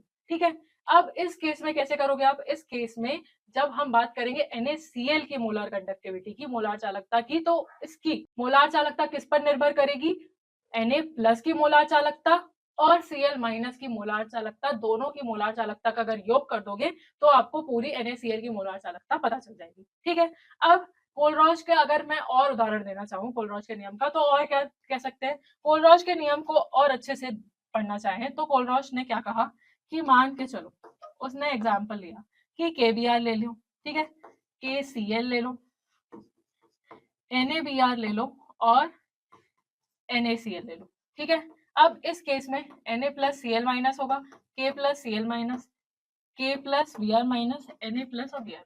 ठीक है, Na+ की अगर मैं इन्फिनाइट डाइल्यूशन में मोलार कंडक्टिविटी की बात करूं तो ये आती है 50 सीमन सेंटीमीटर स्क्वायर पर मोल। ठीक है, तो ये आती है 50। अगर मैं बी आर माइनस की बात करूं तो ये होती है 78, के प्लस की होती है 73, 78, फिर 73, सी एल की होती है 76, 50 और 76। अब इस केस में कोलरॉच ने क्या बोला कि क्योंकि दोनों पे डिपेंड कर रही है, मतलब कैटायन और एनायन दोनों पर मोलार कंडक्टिविटी डिपेंड कर रही है, तो सिर्फ एक की मोलार कंडक्टिविटी ज्यादा होगी तो नहीं काम चलेगा। मतलब मान के चलो ऐसे एक रेस की तरह एग्जांपल लो कि वो वाली रेस होती है ना जिसमें दोनों खिलाड़ियों का एक एक पैर बांध देते हैं, है ना। तो अगर मैंने एक एक पैर बांध दिया है तो जब तक दोनों खिलाड़ी बराबर तेजी से नहीं दौड़ेंगे तब तक वो रेस नहीं जीत सकते, तो मतलब दोनों को तेज भागना पड़ेगा। तो यहाँ पर भी वही सीन है कि सिर्फ के की ज्यादा होने से फर्क नहीं पड़ता और सिर्फ बी आर या सी एल की ज्यादा होने से फर्क नहीं पड़ता, दोनों की ज्यादा होनी चाहिए। तो यहाँ पर देखो बी आर की ज्यादा है लेकिन क्योंकि एन ए की कम इसीलिए वो पीछे रह जाएगा। क्यों? क्योंकि जब आप टोटल निकालोगे तो एन ए बी आर की कम आएगी। यहाँ पर के प्लस की ज्यादा है लेकिन सी एल की कम है, तो जब आप टोटल निकालोगे तो के सी एल की मोलर कंडक्टिविटी कम आएगी। लेकिन यहाँ पर देखो के बी आर की जब आप मोलर कंडक्टिविटी निकालोगे तो के प्लस की भी ज्यादा है और बी आर की भी ज्यादा है, और इसी वजह से के बी आर की मोलर कंडक्टिविटी सबसे ज्यादा होती है। ठीक है, और क्या कहा, तो मान के चलो कि मैंने लिया AlCl3। ठीक है, AlCl3 की अगर मुझे मोलर कंडक्टिविटी निकालनी है तो ये कैसे निकालोगे आप, तो ये होगी Al प्लस की मोलर कंडक्टिविटी और 3 इंटू Cl माइनस आयन की मोलर कंडक्टिविटी। इस तरह से आप कैलकुलेट करोगे मोलर कंडक्टिविटी को। ठीक है, ये सब किसने बताया, कोलरॉच लॉ से हमें पता चला। ठीक है, अब जान लेते हैं कि कोलरॉच लॉ के कुछ अनुप्रयोग क्या है। तो कोलरॉच लॉ के कुछ अनुप्रयोग क्या है ये देख लेते हैं। पहला अनुप्रयोग क्या था कि उसने बताया था कि इसकी मदद से हम दुर्बल विद्युत अपघट्यों के लिए मोलार चालकता की गणना कर सकते हैं। कैसे कर सकते हैं? अब दुर्बल विद्युत अपघट्यों की मोलार चालकता कैसे निकाल सकते हैं, तो देखो कैसे। मान के चलो मुझे निकालनी है CH3COONA की मोलार चालकता। ठीक है, दुर्बल विद्युत अपघट्य है। अब CH3COONA की मोलार चालकता निकालने के लिए मुझे CH3CO माइनस की मोलार चालकता पता होनी चाहिए और Na प्लस की मोलार चालकता पता होनी चाहिए। ठीक है, अगर मैं इन दोनों की मोलार चालकता कहीं से पता कर लूं तो मैं इसकी मोलार चालकता निकाल सकती हूँ, है ना। अब ये कैसे निकाल सकते हैं, तो देखो अगर मैं CH3COOH आयन ले लूं तो यहां से मुझे CH3COO minus plus H plus मिल जाएगा। ठीक है, NaCl चाहिए मुझे, Na प्लस की चाहिए, तो यहां से मैं NaCl ले लेती हूँ, Na प्लस और Cl माइनस की मिल जाएगी मुझे, Na प्लस और Cl माइनस की मिल जाएगी मुझे। और अब क्योंकि मेरे पास H प्लस और Cl माइनस एक्स्ट्रा है, इसे माइनस करने के लिए मुझे और क्या करना पड़ेगा, तो इससे मुझे HCl माइनस करना पड़ेगा, तो मुझे माइनस H प्लस और Cl माइनस करना पड़ेगा। तो इस तरह से 2-3 एक्स्ट्रा आयन्स की हेल्प से मैं दुर्बल विद्युत अपघट्य की मोलार चालकता भी निकाल सकती हूँ। क्लियर है ना। चलो फिर इतना अगर क्लियर है तो यहाँ पर आप दुर्बल विद्युत अपघट्य की मोलार चालकता भी निकाल सकते हो, किसकी मदद से, कोलरॉच नियम की मदद से। फिर और क्या कर सकते हो आप, तो फिर अगला क्या है, और क्या देखते मिलता है हमें, तो पृथक्करण की डिग्री की गणना भी कर सकते हैं हम, किसकी मदद से, कोलरॉच के नियम की वजह से, मतलब डिग्री ऑफ डिसोसिएशन भी निकाल सकते हैं। डिग्री ऑफ डिसोसिएशन कैसे निकाल सकते हो, मतलब अल्फा कैलकुलेट कर सकते हो। अल्फा कैसे कैलकुलेट कर सकते हो, तो lambda m upon lambda m infinite, मतलब मोलार चालकता और अनंत तनुकरण में मोलार चालकता, दोनों को अगर डिवाइड कर दोगे तो आपको क्या मिल जाएगा, डिग्री ऑफ डिसोसिएशन यानी अल्फा की वैल्यू मिल जाएगी। ठीक है, इतना क्लियर है। फिर एक और अनुप्रयोग देख लेते हैं। दुर्बल विद्युत अपघट्य के लिए पृथक्करण स्थिरांक की गणना भी कर सकते हो, मतलब डिग्री ऑफ डिसोसिएशन भी निकाल सकते हो, साथ साथ डिसोसिएशन कांस्टेंट भी निकाल सकते हो। अब डिसोसिएशन कांस्टेंट कैसे निकाल सकते हो, तो डिसोसिएशन कांस्टेंट होता है K is equal to C alpha square upon 1 minus alpha. अब अल्फा की वैल्यू हमने देखा कैसे निकालते हैं, lambda m upon lambda m infinite. Lambda m infinite आप कैसे कैलकुलेट करोगे, कोलरॉच के नियम की मदद से। कोलरॉच के नियम की मदद से आपने लैम्डा एम इन्फिनाइट कैलकुलेट किया, इससे अल्फा कैलकुलेट किया और फिर उससे डिसोसिएशन कांस्टेंट कैलकुलेट कर लिया। ठीक है, तो ये सारे हो गए आपके कोलरॉज के नियम के अनुप्रयोग। अब यहाँ पर बात आती है कि आप बोलोगे मैम ये तो है 5 मार्क्स का क्वेश्चन, आप बोलोगे मैम मैंने लिखा तो अच्छा सारा था, फिर भी मुझे पूरे नंबर नहीं मिले, तो कहीं ना कहीं कुछ तो गलती हुई होगी। और अक्सर ऐसा होता है कि आपको लगता है कि 5 मार्क्स का क्वेश्चन है, तो हम क्या करते हैं, हम पूरा एक पेज भर देते हैं और हमें लगता है कि हमें पूरे नंबर क्यों नहीं मिले। और ऐसी ही गलतियां हमसे अक्सर होती है, और हमारा ये डाउट हमेशा रहता है टीचर से कि 5 मार्क्स का क्वेश्चन था लेकिन मुझे 3 या 4 नंबर ही मिले, पूरे 5 नंबर कभी नहीं मिलते। तो इसका एक सोल्यूशन लेकर आया है आपके लिए अरे बेहान। अरे बेहान में आपको मिलेंगे मॉक टेस्ट। हाँ, सही सुना आपने, बोर्ड के लिए भी अब आपको मिलेंगे मॉक टेस्ट। तो अब क्योंकि आपके बोर्ड एग्जाम्स आने ही वाले हैं, और क्योंकि जितना पढ़ना था पढ़ लिया, नहीं पढ़ा तो उसके लिए भी वन शॉट सीरीज तो है ही, जल्दी जल्दी सारे चैप्टर्स के वन शॉट देख लो। वन शॉट्स देख लिए तो फिर मॉक लगाना स्टार्ट कर दो। मॉक टेस्ट देखा, जल्दी से मॉक टेस्ट देखो, हर एक क्वेश्चन के लिए आंसर लिखो, आंसर की फोटो क्लिक करो और उसे अपलोड करो अरे बेहान में। अरे बेहान में क्या है, एक एआई, हमारा जो एआई टूल है वो आपके आंसर्स को चेक करेगा और ये बताएगा कि आपको उस क्वेश्चन के लिए कितने मार्क मिलना चाहिए। मान के चलो अगर वो क्वेश्चन 3 मार्क का है, तो आपको उस 3 मार्क के क्वेश्चन के लिए कितने मार्क मिलने चाहिए, ठीक है। तो और आपने कहाँ गलती की, कितने मार्क्स कहाँ गलत हुए, ये भी आपको पता चल जाएगा। तो जल्दी से डाउनलोड करो अरे बेहान ऐप। अब ये है ना कमाल का फीचर, आ जाओ फिर वापस देख लेते हैं। यहाँ पर कोलरॉज के नियम, मान के चलो आपने कोलरॉज का नियम तो बता दिया, ये भी बता दिया कि उदाहरण क्या होता है, लेकिन आपने अनुप्रयोग एक बताया एक नहीं। तो यहाँ पर क्या होगा, क्योंकि 5 मार्क्स का क्वेश्चन है, तो सीधी सी बात है कि 5 मार्क्स के क्वेश्चन में 3 मार्क तो आपका यहाँ पर ही हो जाएगा कि कोलरॉज का नियम कैसा है और इसका उदाहरण कैसे समझा रहे हो आप, ठीक है। और 2 मार्क होंगे आपके 2 अनुप्रयोग के लिए। अब एक अनुप्रयोग बताया तो 1 मार्क, और बहुत अच्छे से समझा दिया तो टोटल हो गए 4 मार्क, ठीक है। अब पूरे 5 मार्क्स क्यों नहीं मिले, ये क्लियर हो जाएगा। और इसी तरह से आप हर एक क्वेश्चन के लिए ये बता सकते हो कि मुझे कहाँ नंबर मिले और कहाँ मेरे नंबर कटे। तो जल्दी से मॉक टेस्ट लगाना स्टार्ट कर दो, क्योंकि बोर्ड एग्जाम्स में दिन ही कितने रह गए, है ना। चलो फिर अब वापस आ जाते हैं अपने पेपर में और जल्दी से देखते हैं अपना अगला क्वेश्चन। अगला क्वेश्चन क्या कह रहा है, निम्नलिखित को परिभाषित कीजिए। अब ये भी 5 मार्क्स का क्वेश्चन है, कोलरॉज के ऑप्शन में ये क्वेश्चन था। अब क्या कह रहा है ये क्वेश्चन, पहले 5 डेफिनेशन पूछी गई है, निम्नलिखित को परिभाषित कीजिए। मैं बता देती हूँ, 5 डेफिनेशन पूछी गई है। सबसे पहले है विशिष्ट चालकता, ठीक है। अब विशिष्ट चालकता को कैसे परिभाषित करोगे आप, तो किसी भी इलेक्ट्रोलाइट की जब हम बात करते हैं, किसी भी विद्युत अपघट्य की 1 सेंटीमीटर क्यूब में जो उसकी चालकता होगी या जो उसके आयनों की चालकता होगी, उसे हम कहते हैं उसकी विशिष्ट चालकता, ठीक है। तो जब भी हम विशिष्ट वर्ड यूज करते हैं, तब हम किसकी बात करते हैं, तब हम एक इकाई आयतन की बात करते हैं, ठीक है। तब हम 1 सेंटीमीटर क्यूब की बात करते हैं, ठीक है। तो 1 सेंटीमीटर क्यूब आयतन में, 1 सेंटीमीटर क्यूब वॉल्यूम में जितनी भी उसकी चालकता होगी, उस चालकता को हम क्या बोलेंगे, उस इलेक्ट्रोलाइट की विशिष्ट चालकता, ठीक है। अब विशिष्ट चालकता इतना बताने से पूरे 1 नंबर नहीं मिल जाएंगे, और क्या बताना पड़ेगा आपको। अब इसमें किससे रिप्रेजेंट करते हैं विशिष्ट चालकता को, विशिष्ट चालकता क्या होती है, तो विशिष्ट चालकता जो होती है आपकी, वो विशिष्ट प्रतिरोध का उल्टा होती है, ठीक है। तो जब हम बात करते हैं विशिष्ट चालकता की, तो ये किससे दर्शाते हो आप, कप्पा से, और ये किसका रेसिप्रोकल होता है, तो ये होता है आपका विशिष्ट प्रतिरोध का उल्टा होता है, ठीक है।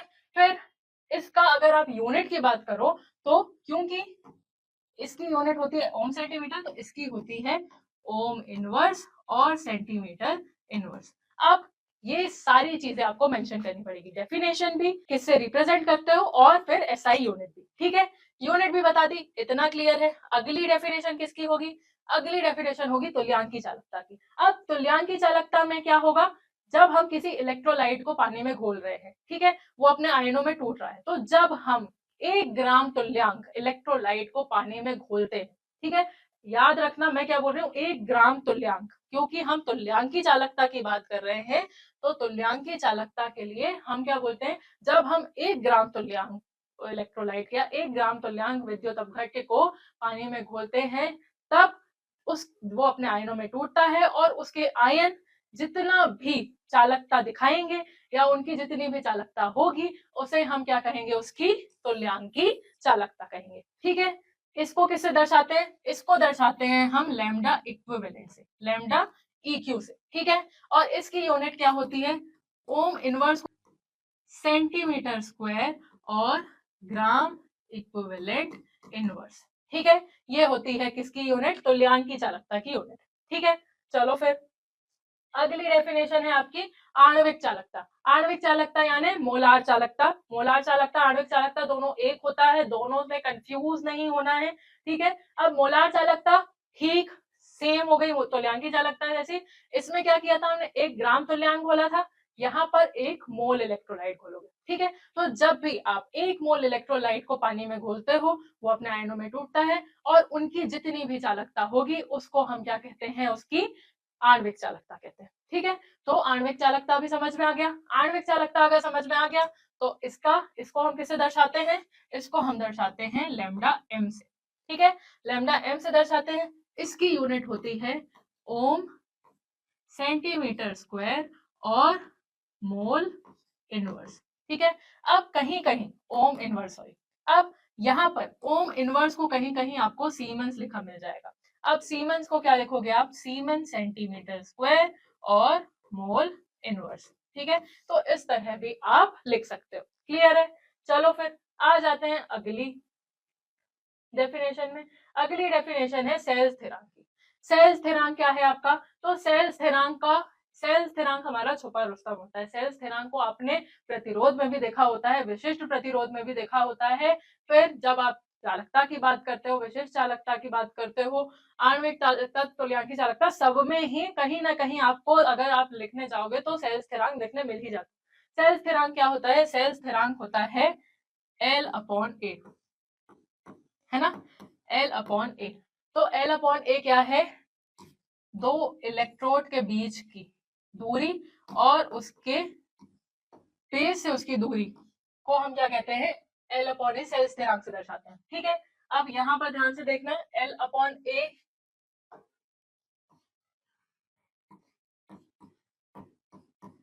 L/A को जब हम लिखते हो तो अब इसकी यूनिट क्या होगी, पहले तो इसको आप किससे दर्शाते हो, तो इसको दर्शाते हो आप G* से, ठीक है। G* से दर्शाते हो और इसका यूनिट होती है सेंटीमीटर इनवर्स, ठीक है। तो ये हो गया आपका सेल्स स्थिरांक। फिर आखिरी टर्म है आपकी, आखिरी टर्म है विशिष्ट प्रतिरोध। विशिष्ट प्रतिरोध, अब विशिष्ट प्रतिरोध क्या है देख लेते हैं। तो विशिष्ट प्रतिरोध के लिए सबसे पहले तो आप इसकी डेफिनेशन फॉर्मूला लिख लो। क्या होता है विशिष्ट प्रतिरोध का फॉर्मूला, तो प्रतिरोध का फॉर्मूला हमें पता है, हमने हमेशा से पढ़ रखा है कि रेजिस्टेंस प्रतिरोध इज इक्वल्स टू विशिष्ट प्रतिरोध L/A, ठीक है। अब जब आप विशिष्ट प्रतिरोध की बात करते हो तो जब किसी भी हम 1 सेंटीमीटर लंबाई की बात करते हैं, 1 सेंटीमीटर लंबाई और 1 सेंटीमीटर स्क्वायर एरिया में जब हम बात करते हैं, मतलब 1 इकाई आयतन की बात कर रहे हैं, 1 इकाई सेंटीमीटर, 1 लेंथ और 1 सेंटीमीटर स्क्वायर एरिया की बात कर रहे हैं, तब उस समय जितना भी प्रतिरोध होगा उसे हम कहते हैं विशिष्ट प्रतिरोध। तो विशिष्ट प्रतिरोध असल में क्या है, विशिष्ट प्रतिरोध प्रतिरोध ही है जब L is equals to 1 centimetre और एरिया क्या हो, 1 सेंटीमीटर स्क्वायर हो, ठीक है, क्लियर है। अब इसे कैसे बताओगे, तो विशिष्ट प्रतिरोध को आप दर्शाते किससे हो, तो इसको आप दर्शाते हो इससे, और यहाँ पर इसकी यूनिट क्या होती है, तो इसकी यूनिट होती है ओम सेंटीमीटर, ठीक है, ये होती है इसकी यूनिट, क्लियर है। चलो फिर आगे बढ़ते हैं और अब देखते हैं हमारा अगला क्वेश्चन। अगला क्वेश्चन और सबसे इंपॉर्टेंट क्वेश्चन। अब आ जाते हैं हम अपने लास्ट क्वेश्चन में। लेंथेनाइड एवं एक्टिनाइड में 5 अंतर लिखिए। लास्ट क्वेश्चन का मतलब ये नहीं कि एकदम लास्ट क्वेश्चन, लास्ट क्वेश्चन का मतलब होता है क्वेश्चन नंबर 15 जिसका 1 और 2 ऑप्शन होंगे, ठीक है। पहला ऑप्शन है आपका लेंथेनाइड एवं एक्टिनाइड में 5 अंतर लिखिए, ये नहीं बनेगा तो इसके ऑप्शन में एक और है, ठीक है। चलो लेंथेनाइड एवं एक्टिनाइड में 5 अंतर लिखने हैं, देख लेते हैं 5 अंतर कौन से होते हैं, जल्दी से देख लो। इस श्रेणी के तत्वों का अंतिम इलेक्ट्रॉन 4f कक्षक में जाता है, ठीक है। तो जब हम लेंथेनाइड की बात करते हैं तो इस श्रेणी के तत्वों का अंतिम इलेक्ट्रॉन 4f कक्षकों में जाता है, जबकि एक्टिनाइड में 5f कक्षकों में जाता है। फिर जब हम लेंथेनाइड की बात करते हैं तो 4f इलेक्ट्रॉनों के बंधन ऊर्जा तुलनात्मक रूप से कम होती है, ठीक है। तो इनकी बंधन ऊर्जा जो होती है ये कम होती है, जबकि 5f इलेक्ट्रॉनों की बंधन ऊर्जा 4f इलेक्ट्रॉनों की बंधन ऊर्जा के कंपैरिजन में अधिक होती है, ठीक है। तो ये ज्यादा होती है। फिर 4f इलेक्ट्रॉनों की परीक्षण प्रभाव अधिक प्रभावी होते हैं, तो इनके परीक्षण प्रभाव जो होते हैं ये अधिक प्रभावी होते हैं, ठीक है। फिर 5f इलेक्ट्रॉनों के लिए परीक्षण प्रभाव 4f के तुलनात्मक कम होते हैं, ठीक है। यहाँ पर अधिक प्रभावी होते हैं, ये तुलनात्मक कम प्रभावी होते हैं, ठीक है। फिर इस श्रेणी में केवल प्रोमीथियम रेडियो सक्रिय होता है, इसके अलावा कोई भी रेडियो सक्रिय तत्व नहीं होता है। तो जब हम लेंथेनॉइड की बात करते हैं तो अगर आप प्रोमीथियम को छोड़ दो तो इसके अलावा कोई भी रेडियो एक्टिव एलिमेंट नहीं होता है, लेकिन एक्टिनॉइड में लगभग सभी तत्व जो होते हैं ये रेडियो सक्रिय होते हैं, क्लियर है। और आखिरी अगर आप देख लो तो इसके ऑक्साइड और हाइड्रोक्साइड कम क्षारीय होते हैं। तो जब आप लेंथेनॉइड की बात करते हो तो इसके ऑक्साइड और हाइड्रोक्साइड कम क्षारीय होते हैं, जबकि एक्टिनॉइड में इनके ऑक्साइड और हाइड्रोक्साइड अधिक क्षारीय होते हैं, ठीक है। ये हो गए आपके 5 अंतर किसके, लेंथेनॉइड और एक्टिनॉइड के, ठीक है। चलो फिर आगे बढ़ते हैं और अब आ जाते हैं इसके ऑप्शन में जो दूसरा क्वेश्चन था उस पर, ठीक है। लास्ट क्वेश्चन इस पेपर का, जल्दी से देख लो क्या कह रहा है। संक्रमण तत्वों का सामान्य इलेक्ट्रॉनिक विन्यास लिखिए एवं संक्रमण तत्वों के कोई 4 अभिलाक्षणिक गुणों को समझाइए। तो हमें क्या करना है, हमें संक्रमण तत्वों का सामान्य इलेक्ट्रॉनिक विन्यास बताना है। सबसे पहले तो इलेक्ट्रॉनिक विन्यास अगर मैं बताना चाहूं संक्रमण तत्वों का तो वो क्या होगा, जल्दी से देखो। संक्रमण तत्वों का सामान्य इलेक्ट्रॉनिक विन्यास क्या होगा, n-1 d 1 to 10, फिर ns1 2, यही होता है ना। और इससे पहले जितने भी, लेकिन सामान्य अगर हम संक्रमण तत्वों की बात करें तो यही होता है ना। और np आगे जितने भी हो, अभी यहाँ पर इतना होता है आपका संक्रमण तत्व ns12 और n-1 d1, ठीक है, क्लियर है। चलो फिर अब इसके अलावा हमें क्या बताना है, संक्रमण तत्वों के कोई 4 अभिलाक्षणिक गुणों को समझाना है। समझाना है, सिर्फ मेंशन नहीं करना है। क्यों, क्योंकि 5 मार्क्स का क्वेश्चन है, सिर्फ नाम लिखकर आ जाओगे तो काम नहीं चलेगा, ठीक है। चलो पहला गुण कौन सा होता है, चलो देख लो। पहला गुण होता है आपका चुंबकीय गुण। चुंबकीय गुण, अब यहाँ पर कैसे बताओगे कि कौन कौन से गुण होते हैं। सबसे पहले तो चुंबकीय गुण में 2 तरह से होते हैं, कौन सा, अनुचुंबकत्व और प्रतिचुंबकत्व, ठीक है। अनुचुंबकत्व और प्रतिचुंबकत्व, अब ये किस पर निर्भर करता है, अगर एक भी अयुग्मित इलेक्ट्रॉन है, मतलब एक भी अनपेयर्ड इलेक्ट्रॉन है, तो फिर वो कैसा होगा, अनुचुंबकत्व दिखाएगा, मतलब कुछ ना कुछ मैग्नेटिक प्रॉपर्टी शो करेगा। लेकिन अगर सारे पेयर्ड इलेक्ट्रॉन हैं तो फिर वो कैसे होंगे, प्रतिचुंबकत्व होंगे। लेकिन जब हम संक्रमण तत्वों की बात करते हैं तो वहां पर हमें कैसे देखने मिलते हैं, हमें चुंबकीय गुण देखने मिलते हैं। क्यों, क्योंकि यहाँ पर आ जाता है अनपेयर्ड इलेक्ट्रॉन्स का केस। क्यों, क्योंकि जैसे जैसे हम डी शेल में आगे जाते हैं तो हमें स्कैंडियम, वेनेडियम, टाइटेनियम, फिर क्रोमियम, मैंगनीज, फिर आयरन, ऐसे जैसे जैसे हम आगे जाते हैं तो हमें क्या देखने मिलती है, मैग्नेटिक प्रॉपर्टीज देखने मिलती है। तो हमें जैसे जैसे हम आगे जाते हैं नंबर ऑफ अनपेयर्ड इलेक्ट्रॉन्स बढ़ते जाते हैं और इस वजह से कुछ ना कुछ मैग्नेटिक प्रॉपर्टीज हमें देखने मिलती है।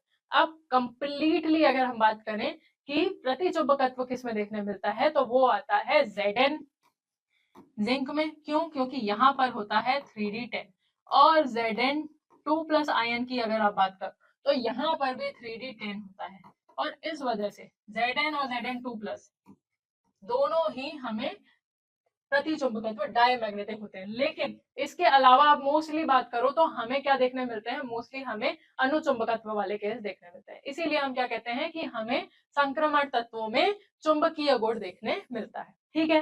फिर आगे बढ़ते हैं, अगला गुण कौन सा है, रंगीन आयनों का बनना। रंगीन आयनों का बनना किस वजह से होता है, तो ये होता है डीडी संक्रमण की वजह से, डीडी ट्रांजिशन की वजह से। अब डीडी ट्रांजिशन भी हमने पढ़ा था, किसमें पढ़ा था, डीडी ट्रांजिशन हमने पढ़ा था किसमें, उपसहसंयोजक यौगिक में, ठीक है। तो अब डीडी ट्रांजिशन किस में देखने पढ़ा था हमने, जब हम सीएफटी पढ़ रहे थे तब हमने देखा था डीडी संक्रमण के बारे में, ठीक है। क्या होता है डी शेल में, क्या होता है डी शेल दो भागों में टूट जाता है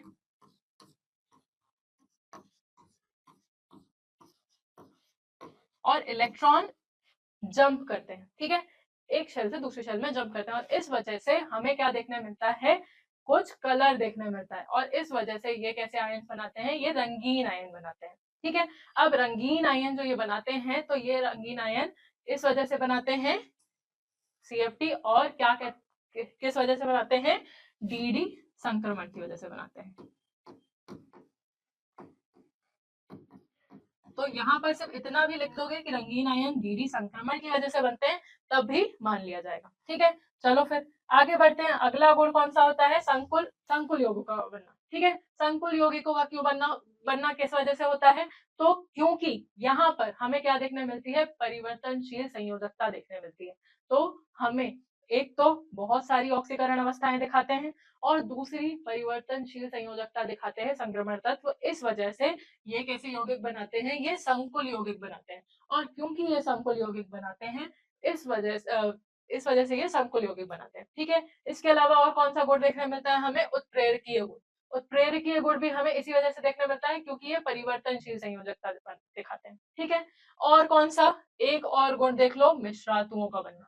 अब ये मिश्रातु भी बनाते हैं, मिश्रातु क्यों बनाते हैं, क्योंकि हमारे जो संक्रमण तत्व हैं, इनका जो आयनिक आकार होता है या फिर परमाणु आकार होता है, ये लगभग एक समान होता है, ठीक है। अब क्योंकि इनका परमाणु आकार या आयनिक आकार लगभग एक समान होता है, इस वजह से ये मिश्रातु भी बनाते हैं, ठीक है। तो 4 प्रॉपर्टीज बोली थी, 5 है हमारे पास, पांचों में से कोई भी 4 समझा सकते हो। कैसे समझाओगे, सीधी सी, चुंबकीय गुण में 2 अनुचुंबकत्व, प्रतिचुंबकत्व, ज्यादातर अनुचुंबकत्व देखने मिलता है, क्योंकि अनपेयर्ड इलेक्ट्रॉन होते हैं, ठीक है। फिर रंगीन आयनों का बनना किस वजह से, DD संक्रमण की वजह से। संकुल यौगिकों का बनना और उत्प्रेरकीय गुण दोनों किस वजह से होता है, वेरिएबल ऑक्सीडेशन स्टेट, बहुत सारी ऑक्सीकरण अवस्थाएं देखने मिलती हैं, और परिवर्तनशील संयोजकता दिखाते हैं, इस वजह से हमें ये संकुल यौगिक बनाते हैं और उत्प्रेरकीय गुण भी दिखाते हैं। फिर मिश्रातुओं का बनना क्यों होता है, मिश्रातु इसलिए बनाते हैं क्योंकि इनका परमाणु आकार लगभग समान होता है, इस वजह से ये मिश्रातु भी बनाते हैं, ठीक है। 5 गुण में से कोई भी 4 आप समझा सकते हो, ठीक है। चलो फिर यहाँ पर हो जाता है आपका MP बोर्ड केमिस्ट्री का 2022 के पेपर का कंप्लीट सोल्यूशन खत्म, ठीक है। अब ये पेपर तो हो गया खत्म, इसी तरह हम 2023 का भी पेपर करेंगे, और भी बहुत सारे पेपर सॉल्व करेंगे, ठीक है, और ढेर सारे मॉक टेस्ट लगाएंगे। अरे बेहान में आपके पास बहुत सारे मॉक टेस्ट अवेलेबल है, सारे मॉक टेस्ट सॉल्व करने हैं हमें, बोर्ड के एग्जाम्स में बहुत कम समय बचा है बच्चों, और अब बिल्कुल होश में आने का समय आ चुका है। अगर साल भर पढ़ाई नहीं भी की है तो अभी लग जाओ, और अब जल्दी से सारे वन शॉट्स देख डालो। अगर पढ़ाई कर चुके हो तो अब रिवीजन का समय मान लो, और वन शॉट देखना स्टार्ट कर दो। क्यों, क्योंकि अब पूरे नए सिरे से पढ़ने का समय हो चुका है खत्म, अब है सिर्फ रिवीजन का समय, है ना। और अगर नहीं पढ़ा है तो अगर पूरा शुरू से पढ़ने बैठोगे तो भी इतना समय बचा नहीं, तो जल्दी से वन शॉट वीडियोस उठाकर देखना चालू करो। वन शॉट वीडियोस देखो, एक टाइम टेबल बनाओ कि इस दिन में ये चैप्टर्स हमने देखने हैं, और वो भी हमने बना रखा है, बस उसे फॉलो करो, है ना। और सारे मॉक टेस्ट लगाओ, क्वेश्चंस की सॉल्व करो, फोटो खींचकर भेजो, हम बताएंगे कि कहाँ गलती हो रही है, क्या गलती हो रही है, किस तरह से सुधार सकते हो, ठीक है। चलो इसी तरह और भी क्वेश्चन पेपर लेकर आएंगे हम, और जल्दी मिलते हैं अगले पेपर के साथ। तब तक के लिए बाय बाय, अपनी तैयारी जारी रखें अरिहंत के साथ।